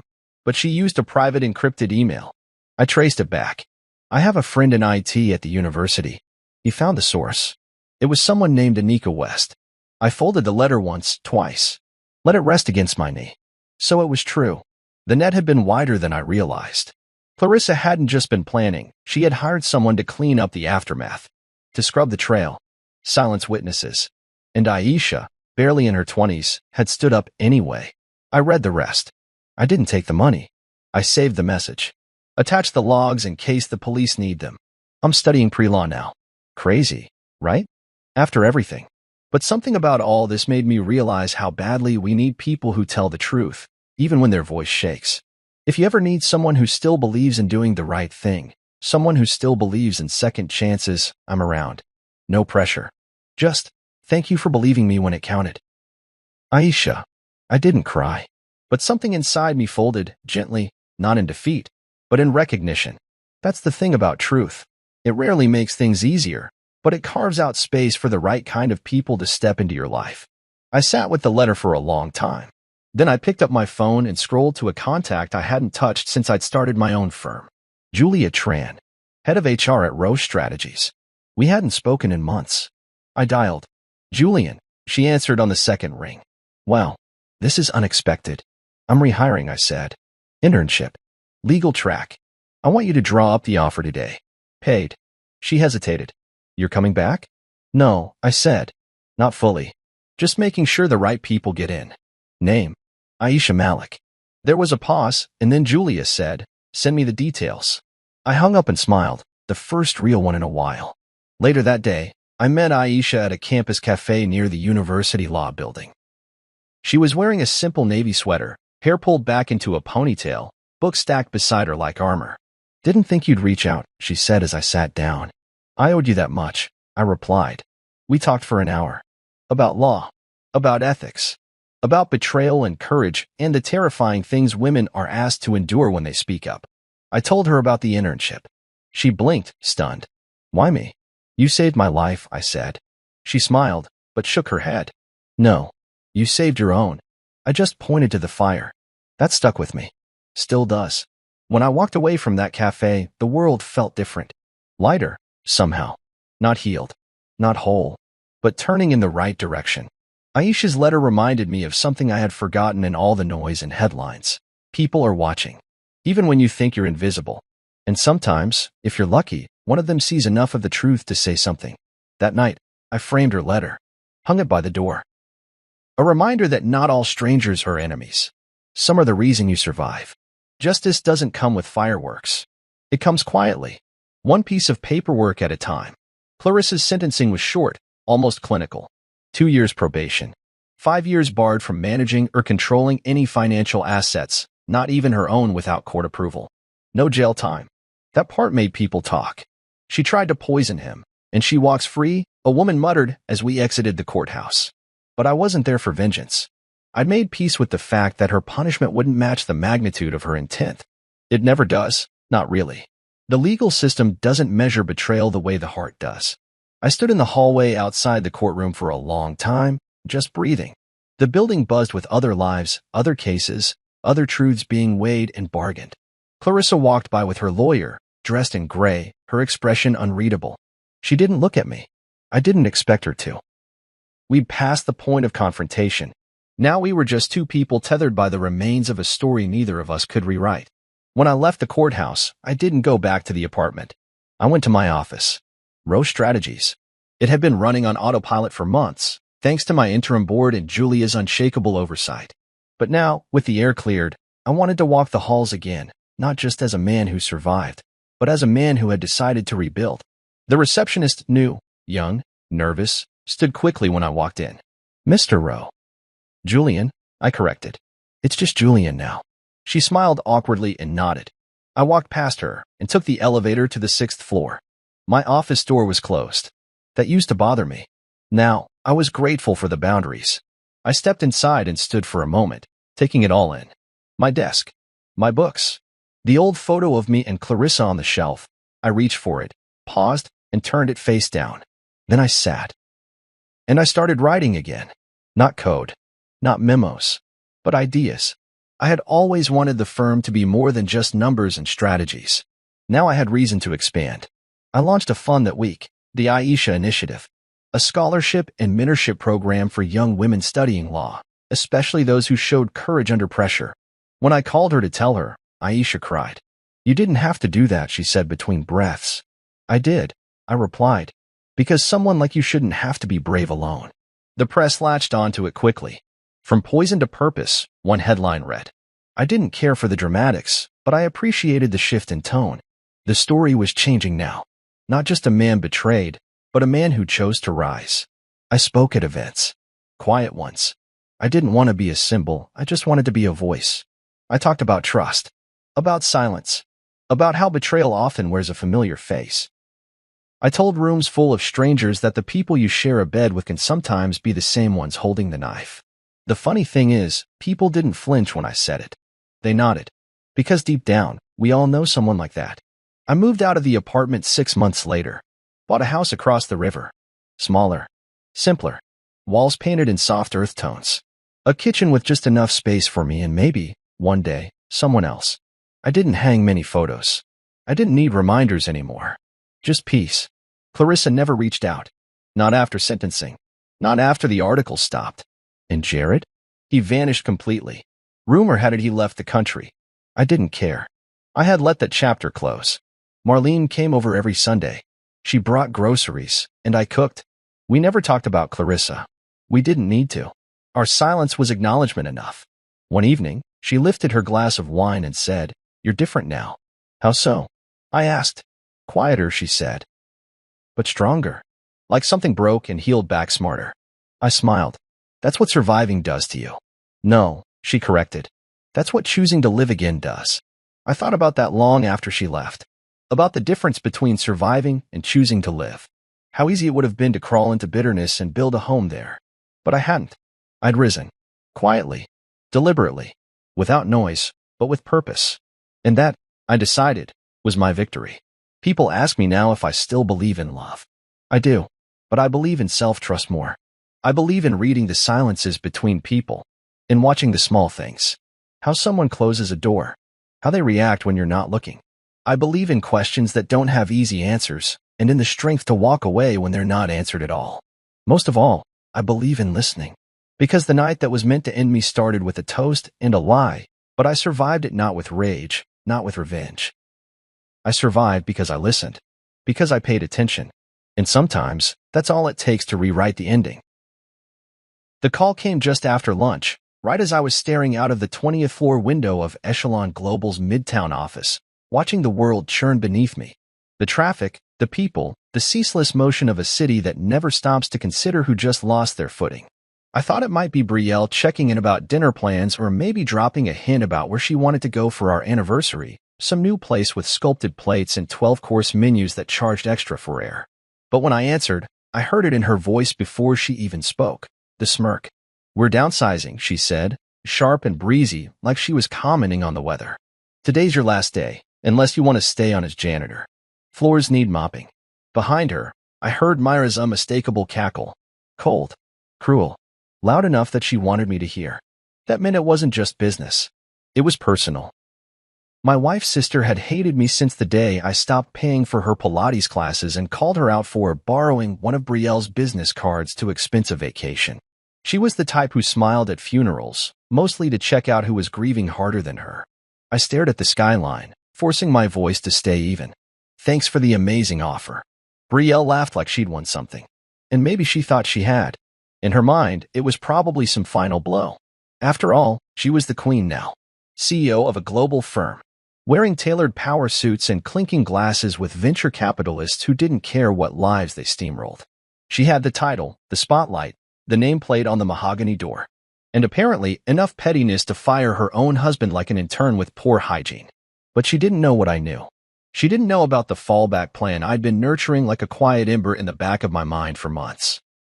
She didn't know about the private studio apartment I kept across town, the one where I did my real work, the kind of work Echelon ran on, the kind of work she paraded around as hers in board meetings. She didn't know that while she was busy stepping over people to pose for glossy magazine interviews, I was building something no publicist could spin, no press release could capture. And she sure as hell didn't know that the reason she could even hold her head high in those shareholder meetings was because of the predictive analytics engine I'd coded, refined, and perfected. An engine that was never formally transferred to Echelon in any signed document. It lived in their systems, but it had my fingerprint all over it. And now, I was the only one who could truly navigate its core without capsizing the entire ship. I wouldn't bother coming home either, Brielle added casually. "We've changed the locks." Myra said it was time. She didn't hang up immediately. She waited. Like she wanted to hear me crack, to scream or beg or lash out with the kind of desperation that would prove her superiority. But I didn't give her that. I never had.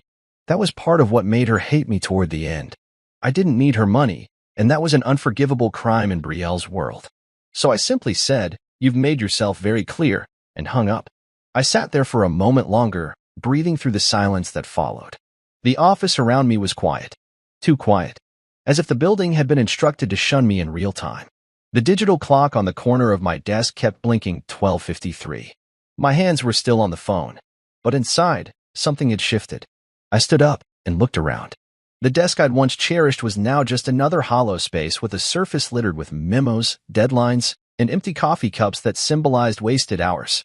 A framed photo of us, Brielle and me, smiling at Lake Como 2 years ago, sat near my monitor. I picked it up, held it for half a second, and then flipped it face down. Let them think they'd humiliated me. The truth? They'd just opened the gate. I took one last glance around my office. No speeches. No long email goodbyes. I didn't need to broadcast what I already knew. The version of me they thought they were firing wasn't the man who was walking out of here. The real me had been sitting dormant, quiet in the corners, waiting. And now, he was wide awake. I slid my phone into my coat pocket, picked up my laptop, and opened one specific folder, one that only I could access with a biometric key I'd coded myself. A heartbeat sensor tied to my Apple Watch, a redundancy system that bypassed firewalls, and a self-erasing algorithm if anyone but me touched it. I smiled at the screen. It still worked. Then I deleted it. The core script. The untraceable, original kernel of the analytics system that powered every major decision Echelon made. The framework still existed on their servers, but without this piece, it would slowly become inaccurate, then unreliable, then useless. A digital time bomb. It wouldn't explode immediately. It would unravel. A 0.25% missed here. A projected growth curve that didn't match results. A partner who lost confidence after one too many wrong data points. No one would know exactly what went wrong. But I would. I closed the laptop, slid it into its sleeve, and picked up the only other thing I cared about in the room. A small, leather-bound notebook tucked inside a locked drawer. My notes. My plans. My freedom. As I walked down the hallway, no one looked at me. The receptionist averted her eyes. The HR manager I used to help prep presentations suddenly found her phone very interesting. But one person did meet my gaze. Damon, a junior analyst I'd mentored since his first internship. He stood at the corner, eyes wide, confusion and sadness written all over his face. I gave him a small nod. He nodded back. That was enough. In the elevator, I finally exhaled. I was free. And Brielle? She thought she'd played the final card. But the game had only just begun. The doors slid open with a quiet hiss, and I stepped into the marble-floored lobby of Echelon Global for what would be the last time. Not that anyone would have guessed. I wasn't dragging a box of personal effects. I wasn't red-faced or weeping into my tie. No storming. No dramatic outburst. Just a quiet walk toward the end of something I had helped build with my bare hands and better intentions. The silence in that lobby was a language of its own. Subtle, suffocating. The receptionist, Marcy, looked up from her desk. Her hand hovered mid-air over the keyboard, then quickly dropped as if she hadn't seen me, as if ignoring me might undo the moment. I didn't blame her. She was just another foot soldier trying not to step on landmines. Word must have traveled fast, eh? Brielle's empire was efficient like that. She didn't just fire people. She erased them. Clean breaks, no fingerprints. I'm sure by now, the official story was that I'd stepped down to pursue creative interests. I could practically hear her PR team polishing the statement. I took my time walking past the glass panels that lined the hallway. Through them, I saw bits and pieces of a world I once cared about. Rooms where I'd brainstormed late into the night, crunched numbers that no one else could decode, and coded entire systems that had become the lifeblood of the company. People looked up from their desks curious. I saw a few stiffen. A few ducked their heads. One or two offered tentative nods. There was no spoken farewell. But I saw something else in their eyes. Not pity, no. Something more rattling. Fear. Not fear of me. Fear of what this meant. If I could be discarded, someone who'd once shared the corner office with the queen herself, what did that say about their own security? Their own worth? I didn't slow down. I turned right into the elevator vestibule, past the break room, where someone had left behind half a donut on a paper towel. Strange what your brain picks up when everything's ending. I pressed the button and waited, hearing the soft whirring of cables behind the walls. Then I heard footsteps behind me. Fast, then hesitant. I didn't turn around until a voice spoke. Mason. I turned. Damon. The junior analyst I'd mentored. Smart. Observant. Loyal in a way I hadn't expected anyone to be in that building anymore. His tie was slightly askew, and his brow was creased with concern. I just heard, he said. Is it true? I offered a small smile. Define true. He looked stunned for a moment. You're really leaving? I was invited to mop floors, I said dryly. But I declined the promotion. He laughed nervously, not sure if it was a joke or not. He stepped closer, voice lowered. This doesn't feel right. You are echelon. Everyone knows that, even if they won't say it out loud. I'm not echelon, I said quietly. Not anymore. The elevator chimed. The doors opened. I stepped inside, then turned to him as he hovered, unsure whether to follow or stay behind. I could see it in his eyes, questions he wanted to ask but didn't have the courage to voice. Not yet. If I were you, I said gently, I'd start polishing my resume. Sooner rather than later. He nodded once. It wasn't just gratitude. It was understanding. The doors closed. Down I went, each floor a small exhale, a memory passing. The late-night pizza sessions. The strategic planning meetings that turned into marital arguments behind closed doors. The celebratory drinks after quarterly wins, where Brielle toasted the team and I smiled quietly, knowing the engine behind the numbers was sitting in my hard drive. By the time the elevator reached the ground floor, I had shed every layer of pride I'd once tied to that place. My nameplate was already gone, my keycard disabled. But I didn't feel powerless. I felt lighter. Outside, the city hadn't changed. The sidewalks still pulsed with urgency. Horns blared. Tourists snapped photos near the fountains. I stood on the curb with my laptop case slung over my shoulder and my coat collar turned up against the early wind. I didn't call a car. I walked. Not aimlessly, deliberately. 8 blocks later, I reached the Echelon Data Center. A nondescript building wrapped in slate gray panels and obscured behind code-locked doors. I still had one last credential and analog one. The security guard, an older man named Lester who'd once shared stories about his daughter's softball games, looked up from his newspaper. Hey, Mr. Mason.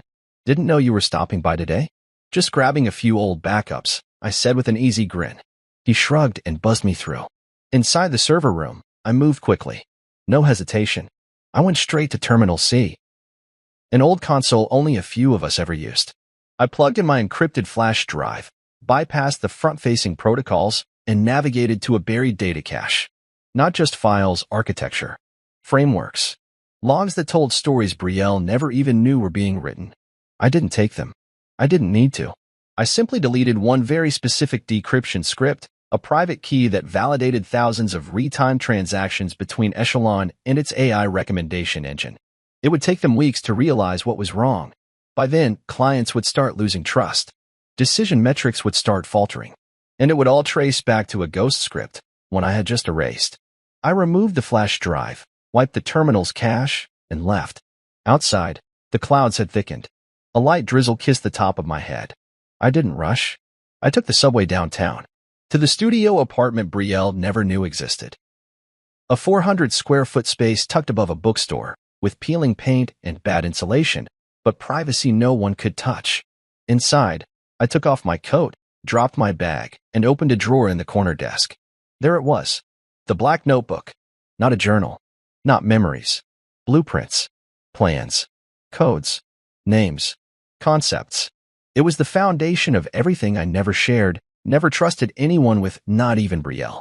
Especially not her. I sat down, flipped to the last page I'd written on, and picked up the pen that had been waiting for this moment. They thought they'd humiliated me. Truth was, they'd set me free. The studio apartment was nothing special to anyone else, a narrow room tucked above a bookstore, with creaky floorboards, chipped molding, and a radiator that hissed like it was in constant protest. But to me, it was sanctuary. Freedom. The one place left that was mine and mine alone. No keycard access, no security cameras, no boardroom eyes tracking my every move. Brielle had never stepped foot here. Hell, she didn't even know it existed, which made it the most valuable real estate I had. I kicked off my shoes, tossed my coat over the sagging arm of a worn leather chair, and walked to the desk in the corner, the one that looked like it belonged in a hacker's lair more than an ex-executive's safe house. I slid open the bottom drawer, fingers brushing past a stack of prepaid SIM cards and USB drives, until they landed on the black notebook. It wasn't labeled.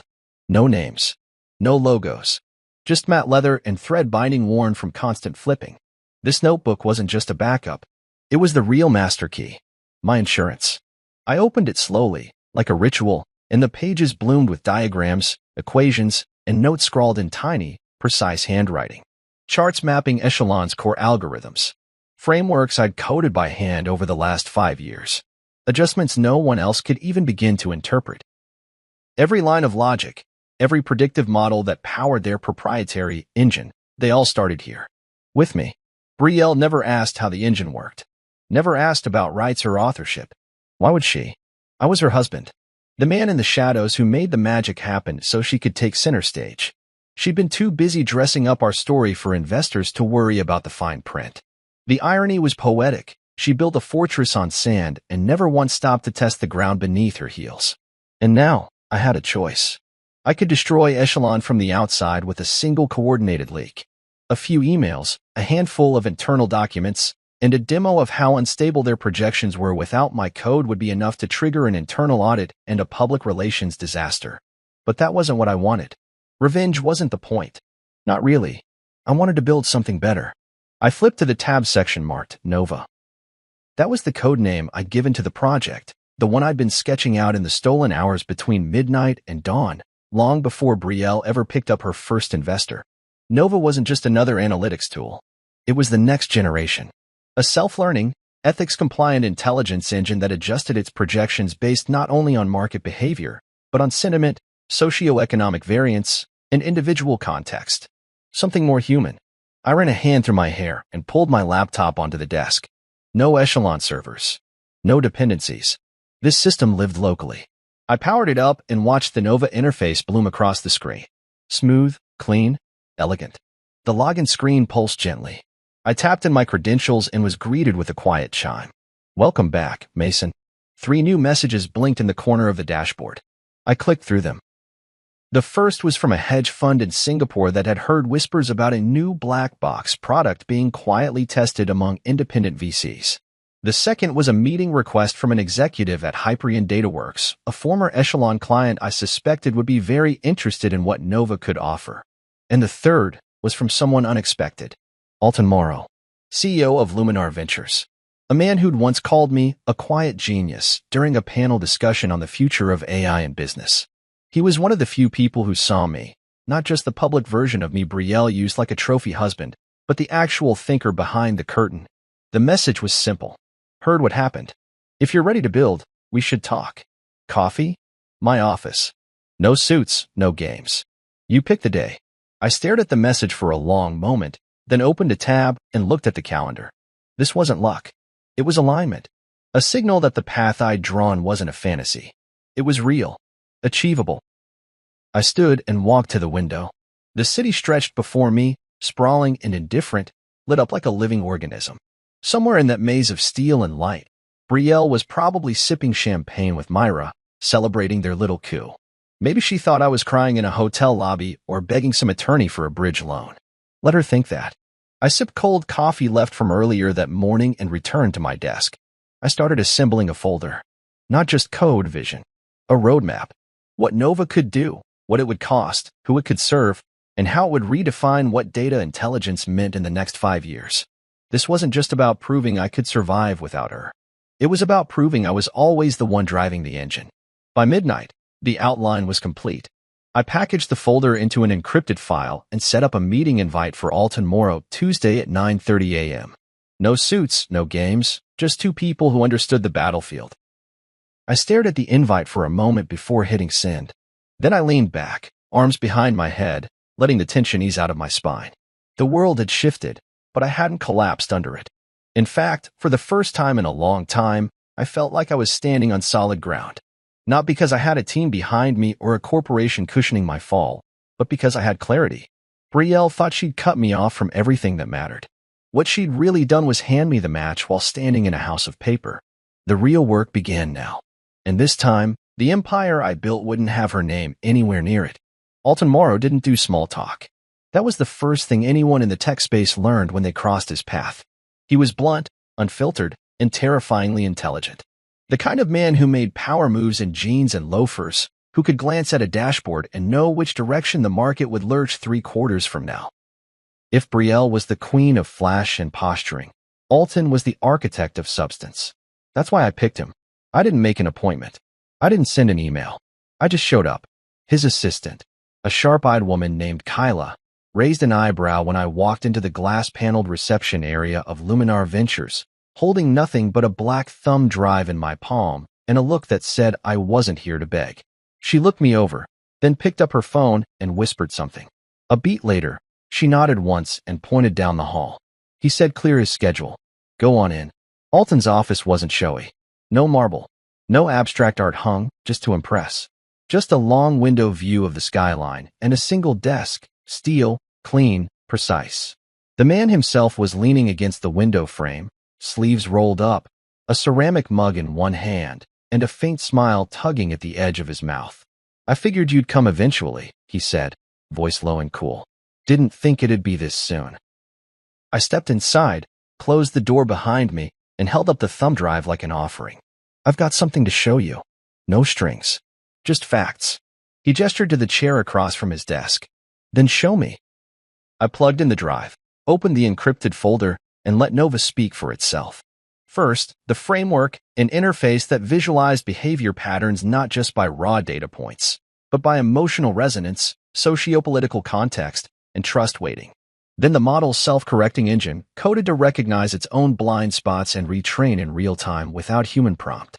Finally, the projection module, how Nova could forecast market shifts not just based on metrics, but by anticipating human decision patterns days, even weeks, ahead. He didn't interrupt. He didn't ask questions. He just watched, eyes sharp and unwavering. When the final module closed, he leaned back and whistled. You built this. Every line of code, I said. And you're telling me this didn't come from Echelon? I never signed over IP rights, I replied.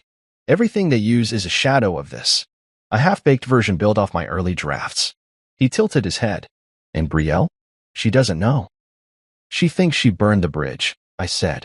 But she forgot I built the river first. He let that hang in the air for a long moment. Then he smiled, just enough to show teeth. You could break them. I met his gaze. I could build something better. He nodded slowly. Now that's a better game. Alton stood and circled around the desk, hands in his pockets. You know, when I first met you, you were the guy standing behind her at those expos, adjusting her mic, watching the screens. Quiet, polite. She called you her support system. Said you were brilliant, but not business-minded. She never minded my mind when it paid for her first office lease. I said, voice calm. Alton chuckled.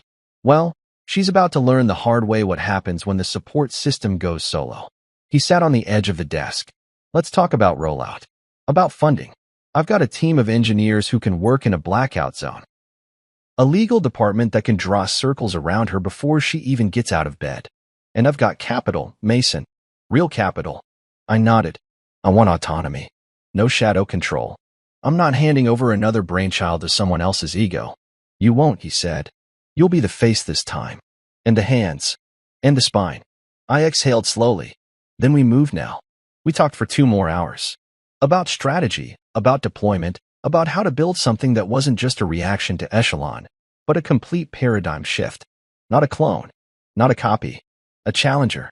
One rooted in everything Echelon had lost. Real trust, real transparency, real ingenuity. By the time I left his office, the sun had dipped below the skyline.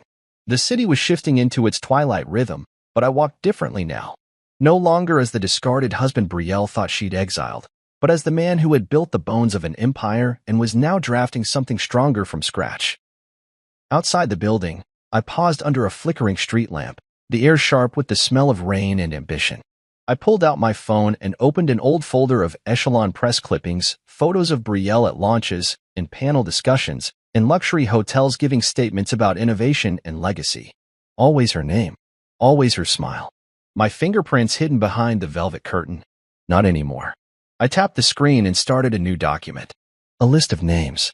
Engineers, analysts, strategists. People I had mentored, collaborated with, or quietly supported behind the scenes, many of them now disillusioned or outright discarded by Echelon. The cast-offs. The ignored. The ones who built the foundation but were never invited to the top floor. They'd be the first ones I called. They knew the truth, and they were hungry to build again with someone who saw them. I walked 2 blocks to a late-night diner, ordered coffee, and opened my laptop right there under the buzz of cheap lights and old vinyl booths. The Nova framework was already humming. I pulled up a new interface and began outlining what we'd need for Phase 1. Server load testing, private beta clients, legal architecture for ownership and release rights. I didn't need to destroy Brielle to win. All I had to do was give people something real to believe in, something she could never offer, something I'd always held in my hands. It was easy to forget how many people Brielle had discarded on her way up. She wore ambition like armor, sharp and shining, and she didn't mind stepping over bodies to get to the next stage. But the thing about discarded people is, they remember. They talk. And when someone finally shows up with a different kind of plan, one that doesn't involve egos and power plays but respect and opportunity, they show up too. My mornings started early now. No corporate commute, no tailored suits or sterile boardrooms. Just black coffee, a plain t-shirt, and a whiteboard already littered with diagrams and timelines before the sun fully rose. The studio apartment transformed overnight into a nerve center. Cables snaked across the floor, laptops hummed with simulations, and empty takeout boxes were stacked like trophies. It was messy. It was human. It was real. And it was working. Within days of my meeting with Alton, things began to move. Not in the flashy, PR-heavy way Echelon liked to operate, but in a way that had weight. Quiet meetings in co-working spaces. Midnight video calls with engineers in Berlin, Toronto, Sao Paulo. People I had once worked beside in the trenches, now eager to join a movement instead of a machine. They were tired of being cogs. I gave them keys. Nova was no longer just a concept. It was breathing, learning, iterating. Every day we added new layers. A modular trust algorithm. A consumer-side transparency panel that would let clients see exactly how their data was used. No more black box. No more guesswork. If Echelon was flash and illusion, Nova would be fire and glass, bright, hot, and impossible to fake. But building the engine was only one part of it. I needed people, not just programmers and coders, but storytellers, strategists, people who could see past the numbers and understand what Nova meant for the world. That's when I called Marin. She had once been Echelon's lead UX designer, until Brielle sidelined her in a reorg that replaced talent with trend chasers. Marin had an instinct for experience, a sixth sense for what users needed before they could articulate it. I sent her a simple message. Let me show you something worth believing in. She replied with 3 words. Send the address. When she arrived, her eyes scanned the chaos of my apartment turn lab and instead of flinching, she grinned. Looks like you're actually doing it. I nodded. Want to help build something better? Marin rolled up her sleeves and joined without a second question. One by one, they came. People Brielle had pushed aside, bought out, or overlooked. Not because they weren't talented, but because they made the mistake of not worshiping her. We called ourselves Project Lantern, because we weren't here to burn bridges or burn down old empires. We were here to illuminate the path forward. By the 3rd week, I had 15 full-time team members and 3 venture meetings scheduled. Alton stayed hands-off, just as he promised, but I felt his support in the rooms he opened and the names he whispered in the right ears. Still, it wasn't just about the launch or the product. There was a deeper satisfaction in reclaiming something that had once been mine, my voice, my identity, my damn name. I started reaching out to former Echelon clients, not to poach, but to explain. Some didn't pick up. Some listened, curious but hesitant. But a few. A few asked questions. The right ones. And I answered with clarity, without bitterness, and backed by facts. I showed them what Echelon's predictive system had been doing over the last 6 months, how its accuracy was declining, how it was recommending suboptimal targets, how the very algorithm they trusted was degrading from the inside. And then I showed them Nova. Not the full system, just enough to make their eyes widen. A prototype demo, real-time sentiment mapping, ethical guardrails that could be audited. One exec, a woman named Cassie from a major retail platform, leaned forward after a 30-minute Zoom and said, Mason, this is going to change everything. When can I get on the beta list? I didn't need 1 million customers. I needed 10 who believed in what we were doing. But even as we built upward, I couldn't ignore the past. Not because I was stuck in it, but because it still had my fingerprints all over it. So I made an appointment with a law firm Alton's people recommended. I walked in with my notebook, my laptop, and my thumb drive. I left with something much more valuable, a fully registered patent. My name, my code, time-stamped, ironclad. I didn't rush to use it. I didn't run to the press. That was Brielle's style. I tucked it away, quiet, ready, because I knew the time was coming. While I met with engineers and brainstormed UI frameworks with Marin, I kept an ear to the ground. I saw the whispers online, forums where developers discussed how Echelon's output was acting weird or not matching the model accuracy anymore. I watched as minor influencers, the kind Echelon used to pride themselves on swaying, began to talk about other options. New players, open systems, better data ethics. Brielle was still doing interviews, still hosting her champagne mixers, still laughing on stages in her silk dresses and buzzwords. But underneath it all, I could see the cracks forming. That's what happens when you build a throne on people's backs and forget that one day, they might all stand up. One night, around 2 a.m., I was sitting on my windowsill, nursing the last of my coffee, when Meyer's name popped up in a news alert. Echelon expands into wearable data tracking. Privacy concerns raised by tech watchdogs. I laughed out loud. Because of course they were doubling down on invasion disguised as innovation. But it was coming. Soon, she'd be sitting at a table she didn't even realize I'd set. Soon, she'd see that the man she thought she erased had never stopped writing. He just picked a better pen. And it would be my signature, mine, that marked the beginning of her end. The conference room was all sharp lines and silence. Glass walls, chrome finishes, matte black leather chairs spaced around a sleek obsidian table that looked like it belonged in a Bond villain's lair. It didn't smell like money, it reeked of it. Fresh cut wood. Espresso.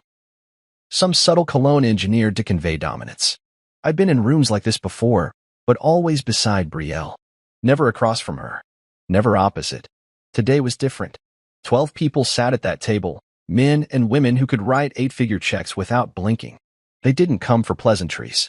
They came for vision, for opportunity, for power. And I had all three.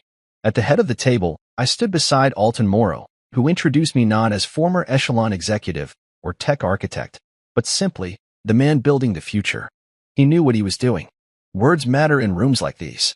He didn't want them seeing me as Brielle's shadow. He wanted them to see me as the light. A presentation played behind us. Marin's design, simple, bold, elegant.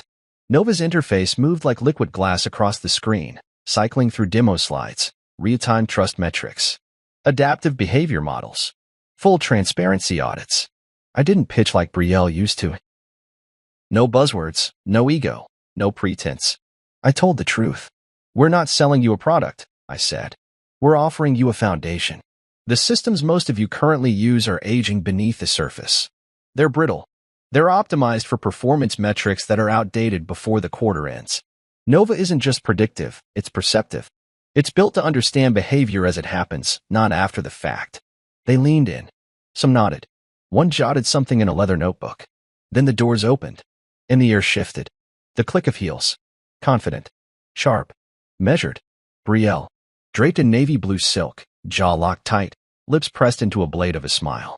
Her assistant, some blonde kid who looked like he was barely out of business school, followed 2 steps behind, whispering urgently. She ignored him. When she saw me at the front of the room, her stride faltered for half a beat. Just half. But I caught it. Everyone did. She hadn't known I'd be here. Her eyes swept the table, landing on Alton, then flicking to the screen where Nova's logo rotated like a quiet warning. Mason, she said. I turned slowly, keeping my posture relaxed, my voice calm. Brielle. Didn't expect to see you here. It wasn't mockery.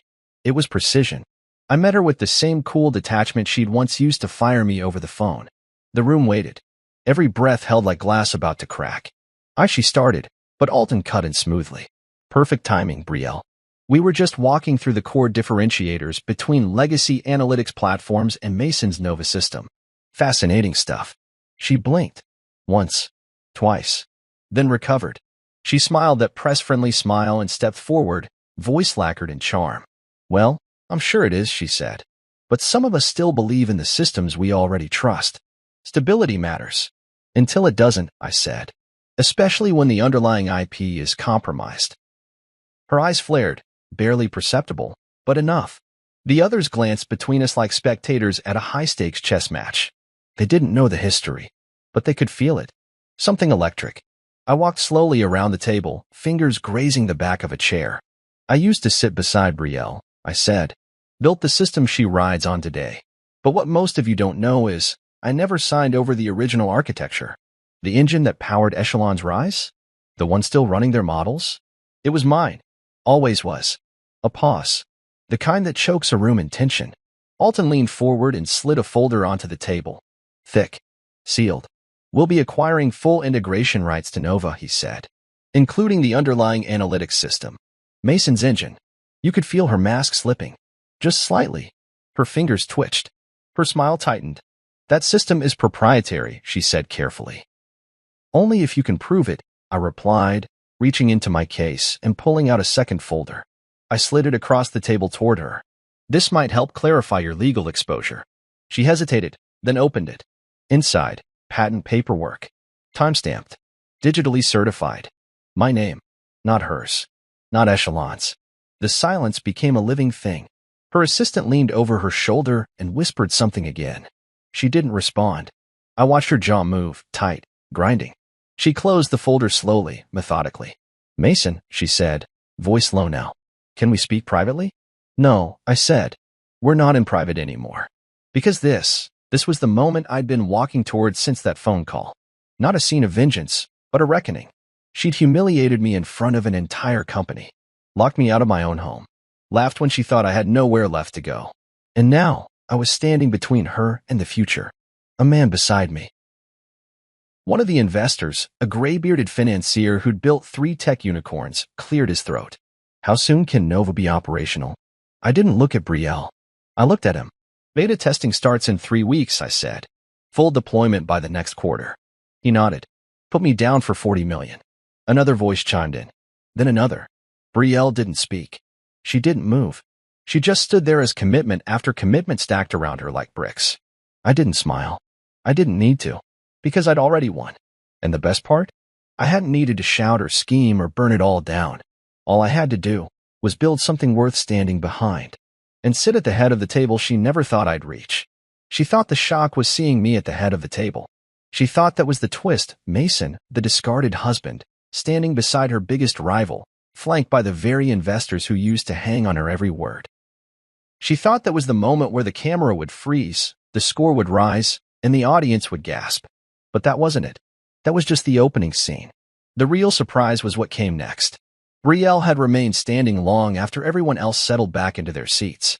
Her expression had softened into a professional calm, but I could see the tension in her neck, the way her fingers coiled tightly around the folder I'd given her. I'd seen her wear that face during merger calls when she was bluffing with numbers she didn't fully believe.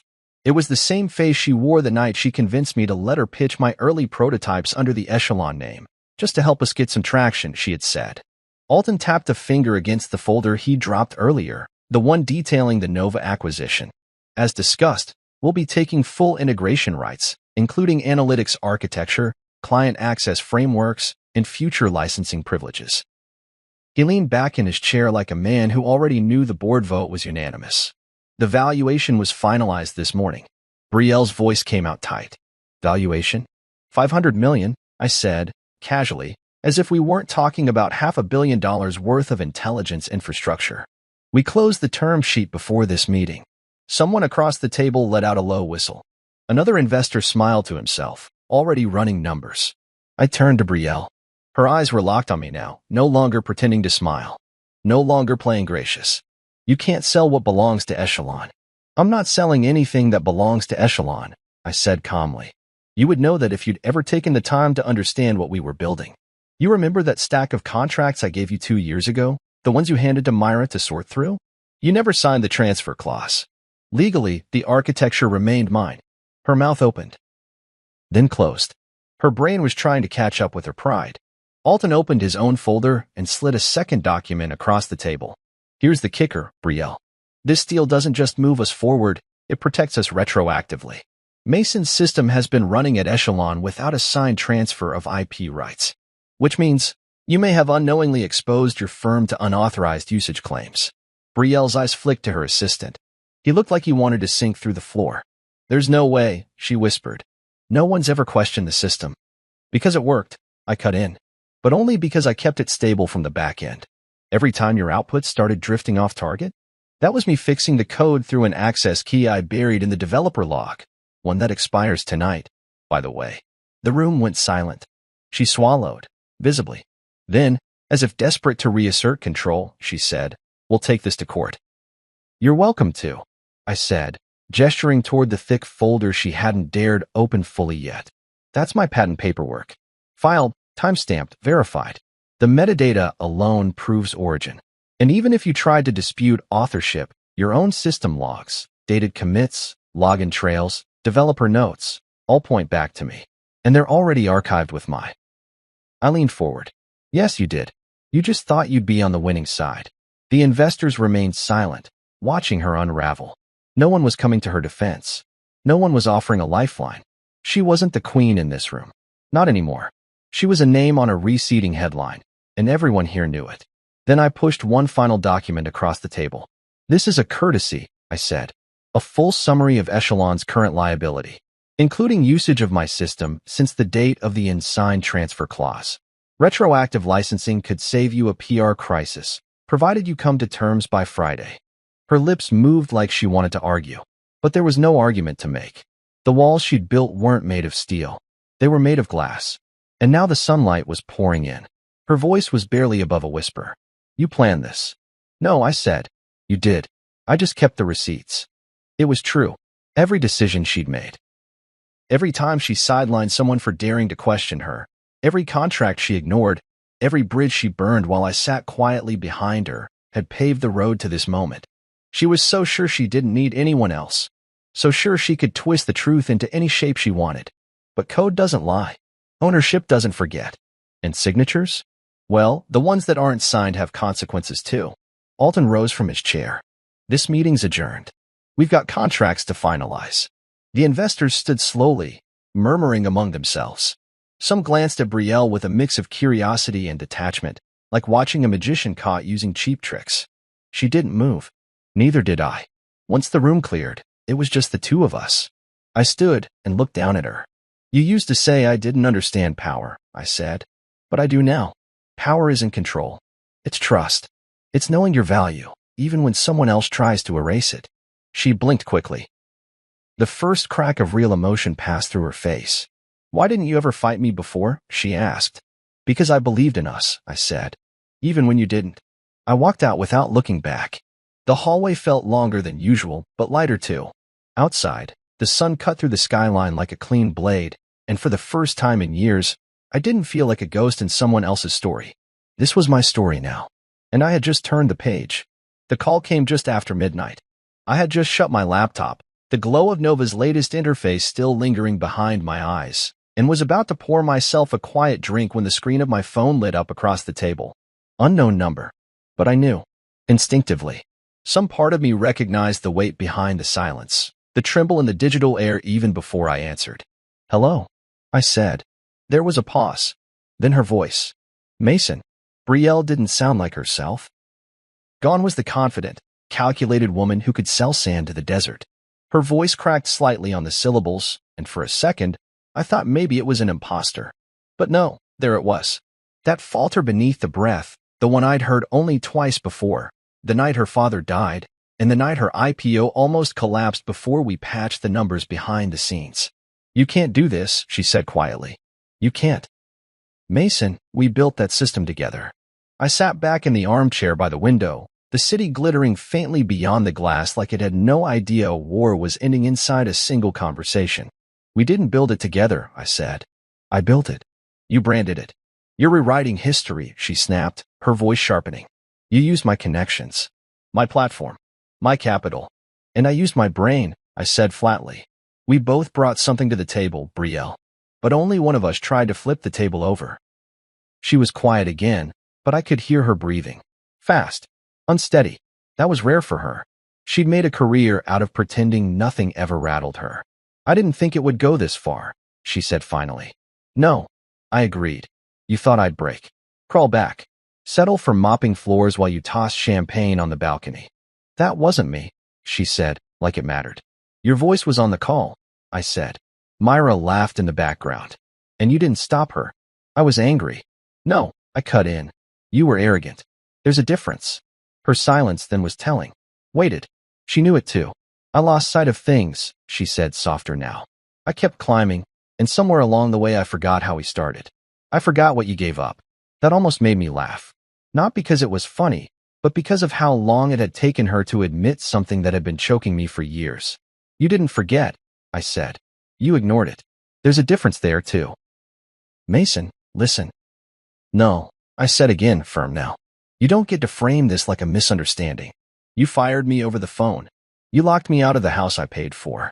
You paraded me as the tech mind behind Echelon until it stopped serving your narrative. You used my work, my trust, and my silence. She was breathing harder now. So what do you want? Is this about revenge? You've made your point. You've humiliated me, Mason. You've won. I didn't want to humiliate you, I said. If I did, I would have gone to the press with everything. I would have leaked internal documents, old emails, broken the story wide open, and made you the villain in every headline. I didn't do that. Then what do you want? She whispered. I looked out the window for a long moment.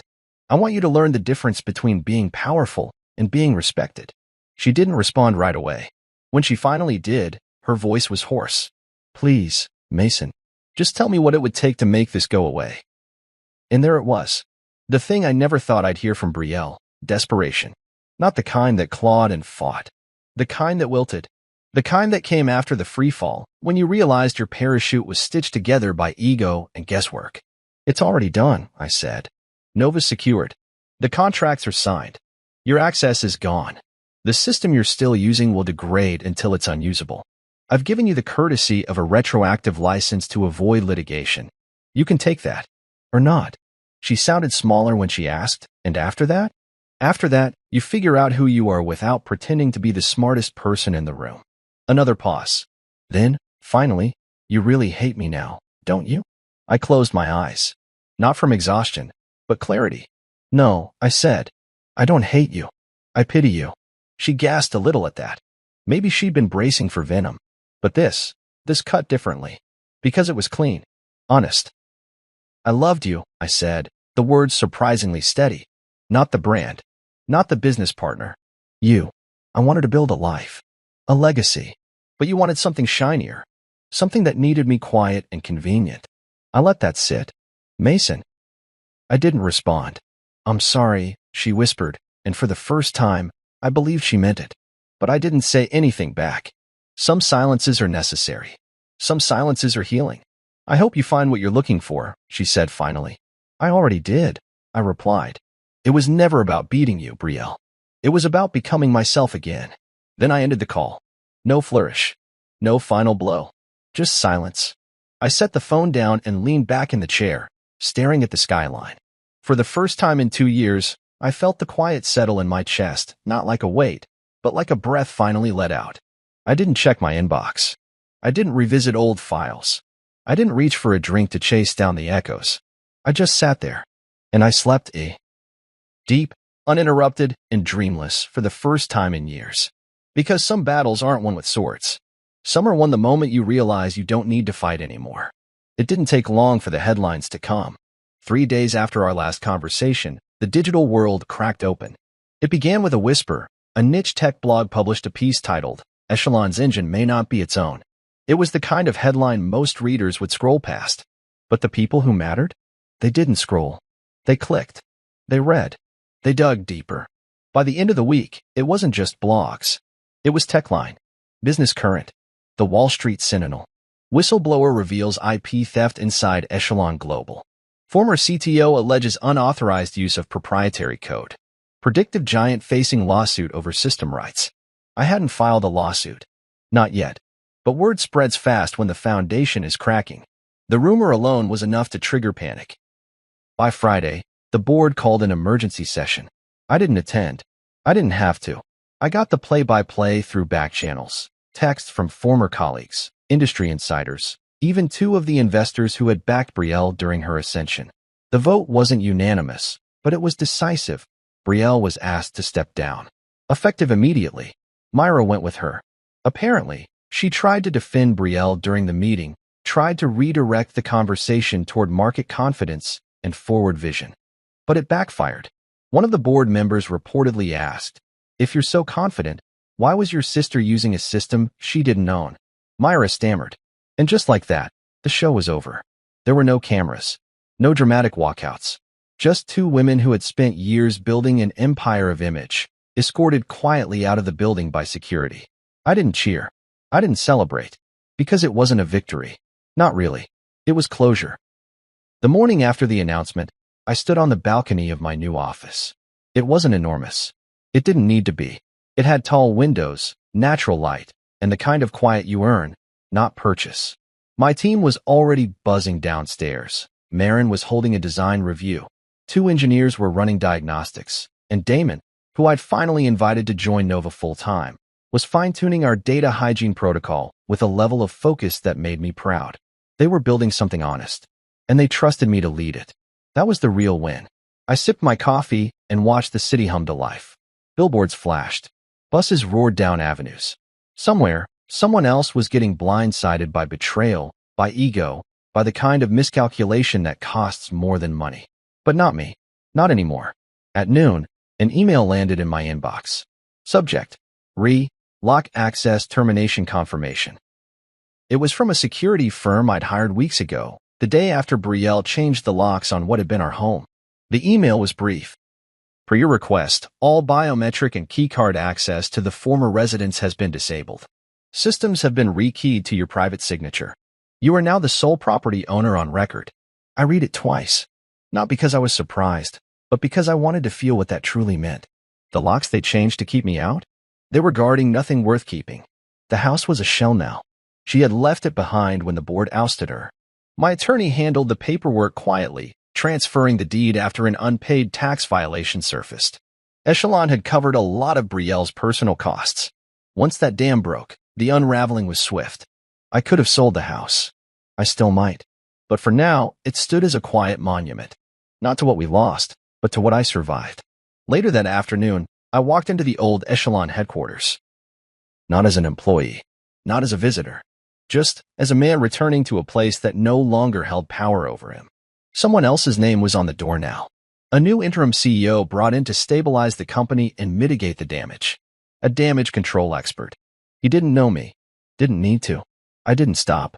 I didn't knock on old doors or peer through glass walls. I just walked the perimeter once, breathing in the sterile, lemon-scented air of a company trying desperately to pretend it wasn't bleeding. There were whispers in the halls. Familiar faces glanced at me, then looked away. Not in shame, just recognition. Like they knew I had seen the inside of the storm and walked out unburned.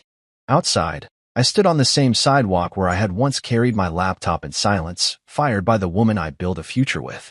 Back then, I felt erased. Now, I felt whole. I took the long way home. Not because I had anything to prove, but because the air was crisp and I had time. Time to reflect. Time to breathe. Time to finally believe that I was free. And the funny thing? I wasn't angry anymore. Not at Brielle. Not at Myra. Not even at myself. Because for all the destruction they tried to bring into my life, they also gave me something I couldn't have discovered otherwise.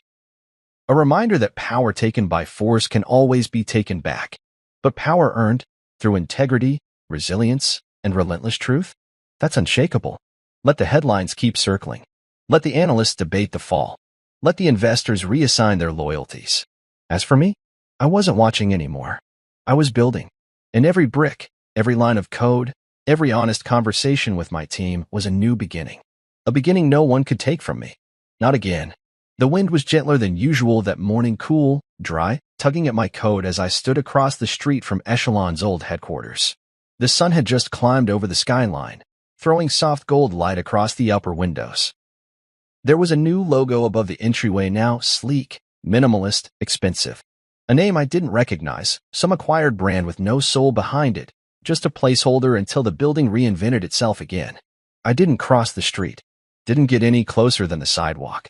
I didn't need to. This was no longer my war zone. No longer the place where I'd ground my fingers against a keyboard at 2 a.m. to salvage another earnings report. No longer the stage for whispered betrayals, for watching the woman I loved slowly twist into someone I didn't recognize. No longer the pedestal I once stood on, only to find the foundation had been rotting beneath me. I took one last look at the building, then turned away. Closure didn't need fireworks. My new office was 5 blocks east, modest, intentionally underdesigned, tucked inside a repurposed industrial building with exposed brick and coffee-stained floors. You had to buzz twice at the entrance and walk past a bookstore to find it. That was how I wanted it. No marble. No nonsense. Inside, my team was already working. Damon was on a call in the open meeting space, a notebook full of scribbles in his lap. Marin was half sitting on a desk, chewing a pin cap while reviewing wireframes with one of the developers. Everyone was moving, alive, humming with energy, not because someone was watching, but because they believed in what we were building. Because they had a stake in it. A voice in it. That's what Nova had become, not just a product, not just a platform, but a philosophy. And the difference was this. People weren't afraid to speak here. I walked past the coffee machine, dropped my bag on my desk, and slid open the drawer. Inside was a pin. Nothing fancy.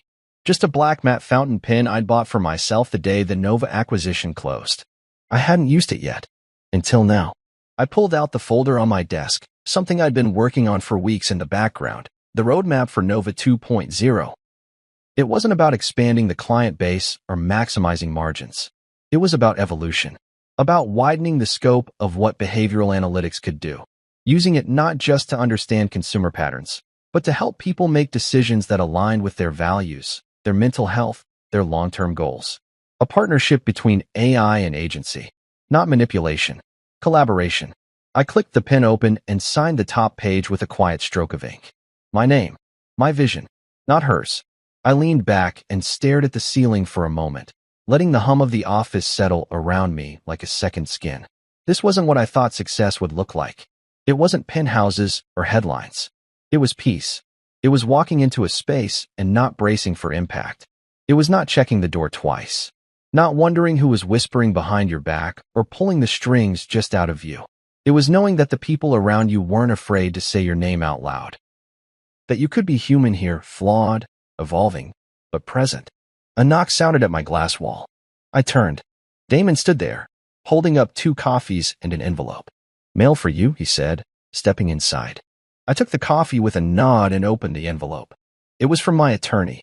Inside, final confirmation that the last remnant of my IP dispute had been closed, sealed, and settled. No residual claims. No litigation pending. My name, officially and permanently, was attached to every line of code that built Nova. And Echelon? They'd signed the licensing agreement for retroactive use just 1 hour before the statute ran out. Quietly. No press release. No statement. They folded the same way they rose, strategically, surgically, without apology. Damon watched me read it, eyebrows raised. "Good news. The best kind," I said. "The kind that doesn't need to be shouted." He grinned and tapped the coffee cup.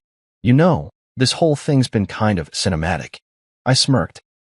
"You've been watching too many documentaries." "I mean, come on," he said. "Guy gets blindsided by his wife, fired from his own company, disappears for a while, and then comes back swinging with something better. That's a screenplay waiting to happen." I shrugged. "It's just life." He looked around the office, at the team scribbling on whiteboards and typing through meetings, then back at me. "You really don't feel like rubbing it in?" "Why?" I said. "They already know. And I'm not writing this story for them anymore." He nodded slowly, then turned to leave. "Still, if you ever need someone to play you in the movie, let me know. I've been practicing my calm but devastating monologues." I laughed. A real one. When he left, I turned back to the window, my fingers running along the edge of the signed page. I thought back to the man I was that day Brielle called. The man who stared out an office window, blindsided, heartbroken in two, told by the woman he trusted most that he was disposable. That man didn't exist anymore. I didn't want him back. I was the man with the pen now. The man who rewrote the ending. And more importantly, the one writing the next chapter. Not for revenge. Not for approval. But for peace. For purpose. Because I learned the hard way, success isn't about proving people wrong. It's about finally remembering who you are and choosing to be that person every damn day without asking for permission. Outside, the city pulsed on. But inside, I was still, whole. And this time, I held the pen.